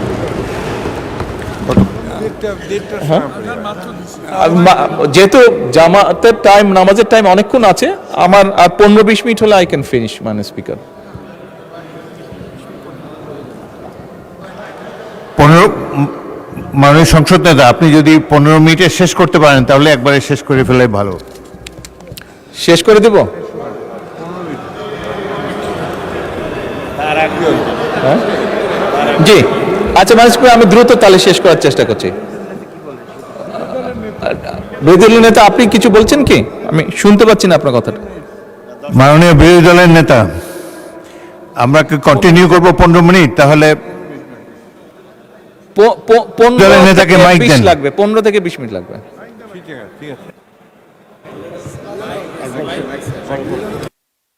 আমাকে মাইকটা দিতে। জি, ধন্যবাদ। জি, মাননীয় স্পিকার, ফায়ার ব্রিক্স আমদানিতে প্রস্তাবিত 15% ভ্যাট এবং 7.5% আগাম কর, এটিও আমি মাননীয় অর্থমন্ত্রীকে সম্পূর্ণ প্রত্যাহারের জন্য অনুরোধ জানাচ্ছি। মাননীয় স্পিকার, বৈদ্যুতিক তার উৎপাদনকারী শিল্প প্রতিষ্ঠান তারা রিফাইন্ড কপার ওয়্যার আমদানিতে 10% রেগুলেটরি যে কর দিয়ে থাকেন, সেটিও আমি সম্পূর্ণ প্রত্যাহার করার জন্য মাননীয় অর্থমন্ত্রীকে অনুরোধ জানাচ্ছি। মাননীয় স্পিকার, এর বাইরেও কেশনাট প্রসেসিং শিল্পের কাঁচামাল হিসাবে অপ্রক্রিয়াজাত কাজু বাদাম আমদানিতে প্রস্তাবিত 15% কাস্টম শুল্ক হ্রাস করে 15% আছে সময় এটা কাস্টম 15% হ্রাস করে না এটা 0 না 5% করার জন্য আমি অনুরোধ জানাচ্ছি। মাননীয় স্পিকার, স্থানীয়ভাবে এলইডি ল্যাম্প উৎপাদনকারী প্রতিষ্ঠানের কাঁচামাল আমদানিতে রেয়ায়তি সুবিধা যেটি আছে সেটি আমি 30 জুন 2030 পর্যন্ত বর্ধিত করার অনুরোধ জানাচ্ছি। মাননীয় স্পিকার, প্রি ফ্যাব্রিকেটেড বিল্ডিং উৎপাদনকারী প্রতিষ্ঠানের কাঁচামাল আমদানিতে রেয়াতি সুবিধা যেটি আছে সেটিকেও আমি 30 জুন 2030 পর্যন্ত বর্ধিত করার অনুরোধ জানাচ্ছি। মাননীয় স্পিকার, এবারের প্রস্তাবিত বাজেটে ফ্রিল্যান্সার এবং স্টার্টআপ উদ্যোক্তাদের জন্য কিন্তু বর্তমান সরকার একটি বিশাল ব্যবস্থা গ্রহণ করেছে। দেশের ইতিহাসে এবারে কিন্তু প্রথমবারের মতন সরকার বাজেটে 500 কোটি টাকার একটি বাজেট রেখেছে স্টার্টআপ ফান্ডিং এর জন্য। মাননীয় স্পিকার, এই ফান্ড ব্যবহার করে আমরা দৃঢ়ভাবে বিশ্বাস করি, আমি ব্যক্তিগতভাবে খুবই দৃঢ়ভাবে বিশ্বাস করি এই ফান্ড ব্যবহার করে আমাদের তরুণ উদ্যোক্তাদের এগিয়ে যাওয়ার একটি অবারিত সুযোগ তৈরি হয়েছে। মাননীয় স্পিকার, এর মাধ্যমে শুধু ব্যক্তি প্রতিষ্ঠা নয়, স্টার্টআপ প্রজেক্ট সফল হলে দেশের তরুণ প্রজন্মের সামনে এক বিশাল কর্মসংস্থানের স্পেস তৈরি হবে। মাননীয় স্পিকার, বাংলাদেশের অনেক ব্যবসায়ী বর্তমানে বিভিন্ন social media, OTT platform, search engine, online market place এবং অন্যান্য অনলাইন মিডিয়া বিজ্ঞাপন প্রচার করে থাকেন। এসবের মাধ্যমে বর্তমানে 15% ভ্যাট আরোপ থাকায় এই পুরো বিষয়টার উপরে 15% ভ্যাট আরোপ থাকায় অনেক সময় দেখা গিয়েছে ব্যবসায়িকগণ আনুষ্ঠানিক চ্যানেলে বিজ্ঞাপনের অর্থ পরিশোধ না করে বরং অনেক অন্যভাবে অনানুষ্ঠানিক উপায়ে অর্থগুলো পরিশোধ করে থাকেন। ফলে মাননীয় স্পিকার, ওই ব্যক্তির যেমন লাভ হচ্ছে না, একই দিকে সরকারও রাজস্ব হারাচ্ছে। আমি মাননীয় স্পিকার, আপনার মাধ্যমে আমি মাননীয় অর্থমন্ত্রীর কাছে অনুরোধ জানাতে চাই যে এইটার উপরে যে 15% ভ্যাট আছে সেটিকে কমিয়ে 5% করা হোক, 5% করা হোক। তার ফলে যেটি হবে, আমরা বিশ্বাস করি যে যারা অন্যভাবে এইটি পেমেন্টটা করছেন তারা উৎসাহিত হবেন প্রপার ওয়েতে পেমেন্টটি করার জন্য। মাননীয় স্পিকার, ব্যবসা বান্ধব ভ্যাট ব্যবস্থা প্রণয়নের লক্ষ্যে ভ্যাট বিষয়ে আরও কয়েকটা প্রস্তাব বিবেচনা করার জন্য আমি মাননীয় অর্থমন্ত্রীকে অনুরোধ করছি। স্বর্ণ বা স্বর্ণ অলংকার বা প্লাটিনামের ক্ষেত্রে প্রতি ভরির উপরে 2500 টাকা, ডায়মন্ডের ক্ষেত্রে প্রতি গ্রাম 2500 টাকা, 2500 টাকা এবং রৌপ্য বা সিলভার জুয়েলারির ক্ষেত্রে প্রতি ভরি 100 টাকা কর ভ্যাটের হার পুনর্নির্ধারণের ব্যাপারে আমি অর্থমন্ত্রীর দৃষ্টি আকর্ষণ করছি। এটিকে আবার পুনর্নির্ধারণ কি করা যেতে পারে। এছাড়াও মাননীয় স্পিকার, বিটিআরসির সাথে রেভিনিউ শেয়ারিং এর ক্ষেত্রে প্রযোজ্য যে 15% ভ্যাট সম্পূর্ণভাবে অব্যাহতি প্রদান এবং একই সাথে সকল প্রকার মাছ সরবরাহের ক্ষেত্রে যোগানদার পর্যায়ে 10% ভ্যাট সম্পূর্ণ অব্যাহতি প্রদান। একই সাথে মাননীয় স্পিকার, দেশীয় শিল্প বিকাশের লক্ষ্যে ডাবল কেবিন পিকআপ, আমরা যারা রাজনীতি করি আমাদের ক্ষেত্রেও লাগে অনেক সময় মিছিল মিটিং সবকে যেতে, ক্যাম্পেনিং এর যেতে, তো ডাবল কেবিন পিকআপ এবং মাইক্রোবাস স্থানীয়ভাবে উৎপাদনের ক্ষেত্রে 15% যে ভ্যাট আছে এটিকে কমিয়ে আমি 5% করার প্রস্তাব করছি যারা লোকালি করছেন। মাননীয় স্পিকার, আদর্শ হারে ভ্যাট প্রদানে সহজীকরণের লক্ষ্য নির্দিষ্ট কিছু ক্ষেত্রে কোএফিসিয়েন্ট দাখিলের বাধ্যবাধকতা শিথিল করার বিষয়টি আমি বিবেচনা করার জন্য মাননীয় অর্থমন্ত্রীকে আহ্বান জানাচ্ছি। মাননীয় স্পিকার, আমি দৃঢ়ভাবে বিশ্বাস করি কোন রাষ্ট্রের প্রকৃত শক্তি তার সম্পদে নয়, বরং তার প্রকৃত শক্তি নিহিত রয়েছে সুশাসন, ন্যায় বিচার, জবাবদিহিতা এবং জনগণের আস্থায়। উন্নয়নকে টেকসই করতে হলে শুধু অর্থনৈতিক সংস্কারই নয়, রাষ্ট্র পরিচালনার প্রত্যেকটি ক্ষেত্রে সুশাসন প্রতিষ্ঠাও অত্যন্ত জরুরি। আমার মনে এ ব্যাপারে বোধহয় আমরা উভয় পক্ষ একমত।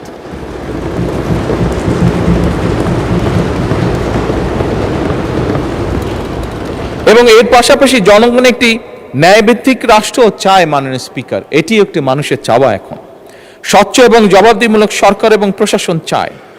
বর্তমান সরকার জনগণের সেই আকাঙ্ক্ষা পূরণে আমি মনে করি শুধু বর্তমান সরকারে নয়, বরং আমি মনে করি এই পুরা সংসদ জনগণের সেই আকাঙ্ক্ষা পূরণে একসাথে থেকে কাজ করতে অঙ্গীকারবদ্ধ। শাসক অবস্থান থেকে মাননীয় স্পিকার, গণতন্ত্র, আইনের শাসন এবং মানবাধিকার রক্ষার অন্যতম পূর্ব শর্ত বিচার বিভাগের স্বাধীনতা এবং ন্যায় বিচার মানুষের দোরগোড়ায় পৌঁছে দেওয়া। সেই লক্ষ্যে ইতিমধ্যেই আমরা সাবেক প্রধানমন্ত্রী মরহুমা বেগম খালেদা জিয়া সরকারের নেওয়া লিগ্যাল এইড কর্মসূচির ব্যাপক বিস্তার ঘটিয়েছি। গত বছরের তুলনায় এবারে বাজেটে বিচার বিভাগের জন্য বরাদ্দ বাড়ানো হয়েছে। একই সঙ্গে মাননীয় স্পিকার, এই সংসদে আমি বিচারকদের আবাসন সমস্যার সমাধান, গবেষণা এবং আদালত ভবনের যে সংকট রয়েছে এইটা নিরসনের জন্য বিচার বিভাগের সার্বিক উন্নয়নের জন্য আমি সুপ্রিম কোর্টে আরও 100 এবং আইন মন্ত্রণালয়কে আরও 500 কোটি অতিরিক্ত বরাদ্দ দেওয়ার জন্য মাননীয় অর্থ পরিকল্পনা মন্ত্রীকে অনুরোধ জানাচ্ছি। মাননীয় স্পিকার, একটি গণতান্ত্রিক রাষ্ট্র ব্যবস্থায় দক্ষ, সৎ এবং পেশাদার জনপ্রশাসনের কোনোই বিকল্প নেই। আমরা যদি সার্ভিস পেতে চাই, আমাদের প্রশাসনকে সেভাবে দক্ষ করে তুলতে হবে। জনগণকে যদি সার্ভিস দিতে চাই, আমরা প্রশাসনকে যেমন একদিকে জবাবদিহির আওতায় আনতে চাই, একই সাথে আমরা সঠিক বেতন কাঠামো, প্রশিক্ষণ এবং অহেতুক রাজনৈতিক হস্তক্ষেপ মুক্ত পরিবেশও বজায় রেখে দেশ গঠনে তাদের পূর্ণাঙ্গ অংশগ্রহণও নিশ্চিত করতে চাই। মাননীয় স্পিকার, বিএনপি সরকার, আমি যেটা আগেই বলেছি, সরকার সমস্যাকে আড়াল করতে চায় না, আড়াল করে কোনো লাভ হবে না।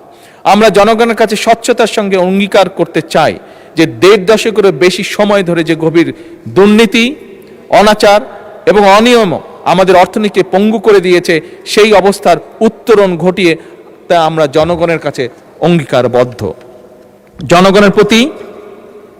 জনগণের প্রত্যাশা, আমাদের প্রতি জনগণের প্রত্যাশা অপরিসীম। এটি আমরা বিভিন্ন আলোচনায় আমাদের সকলের মুখ থেকে এপাশ ওপাশ উভয়ের আমাদের বক্তব্যে বেরিয়ে এসেছে বিভিন্ন সময়। সরকার তার সর্বোচ্চ শক্তি নিয়ে জনগণের আশা আকাঙ্ক্ষা পূরণের পথে এগিয়ে চলছে, তবে বহু কঠিন একটি পথ এটি।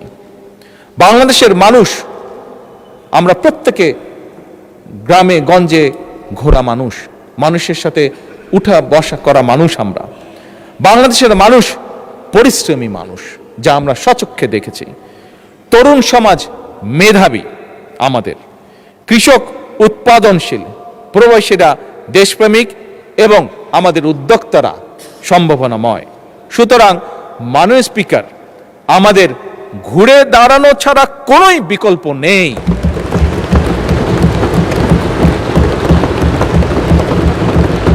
মাননীয় স্পিকার, আমি এই মহান সংসদের সকল সদস্যকে, আমার দলের সংসদ সদস্য এবং উইথ রেসপেক্ট বিরোধী দলের সকল সংসদ সদস্যকে আহ্বান জানিয়ে বলতে চাই, এই বাজেট শুধু সরকারের বাজেট হিসেবে নয়। আসুন আমরা সকলে এই বাজেটকে একটি জাতি পুনর্গঠনের বাজেট হিসেবে দেখার চেষ্টা করি।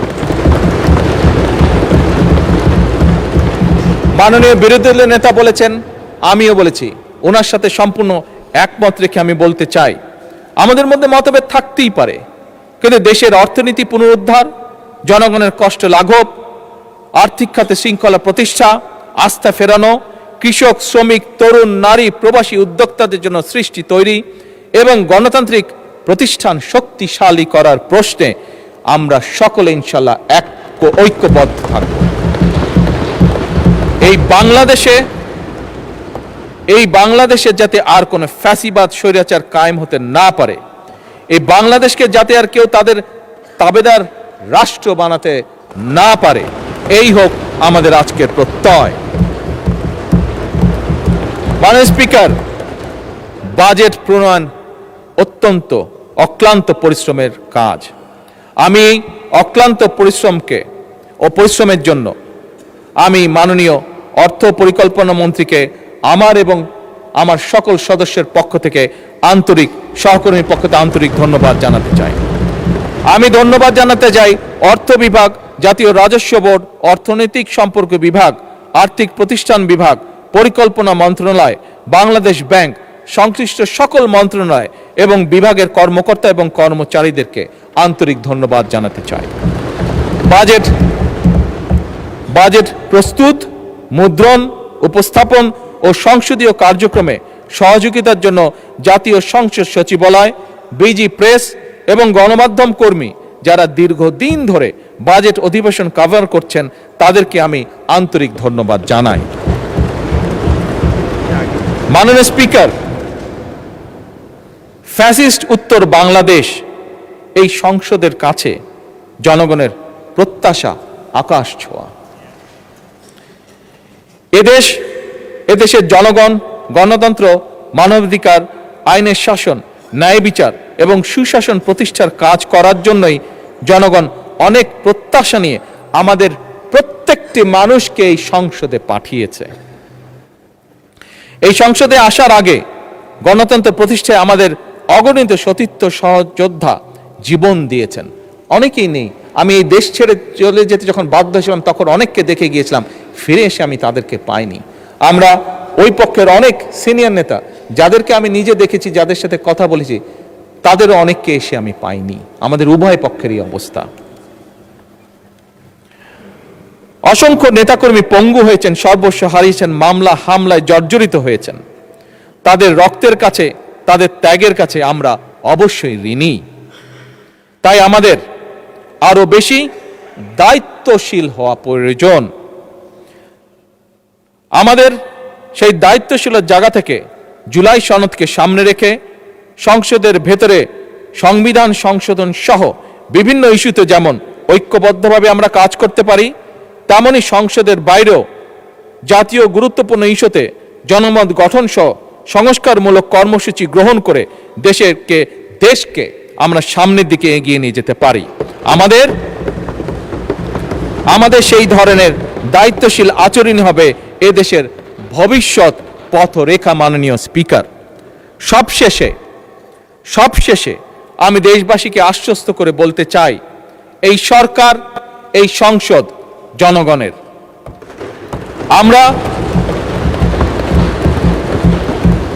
আমরা জনগণের আকাঙ্ক্ষাকে সম্মান করি, জনগণের কষ্ট আমরা অবশ্যই বুঝি, জনগণের সম্পদ রক্ষাকে আমরা পবিত্র দায়িত্ব মনে করি।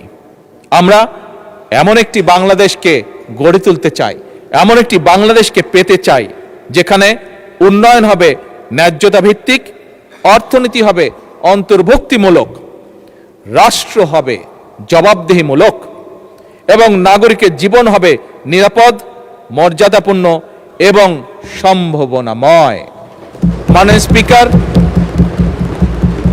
এই বাজেট সেশনে আমাকে আমার বক্তব্য উপস্থাপন করতে দেওয়ার জন্য, এই সংসদের সামনে এবং জাতির সামনে উপস্থাপন করতে দেওয়ার জন্য আমি আপনাকে আন্তরিক ধন্যবাদ এবং আপনার মাধ্যমে সমগ্র জাতীয় সংসদকে আন্তরিক ধন্যবাদ জানিয়ে আমার বক্তব্য শেষ করছি। আসসালামু আলাইকুম।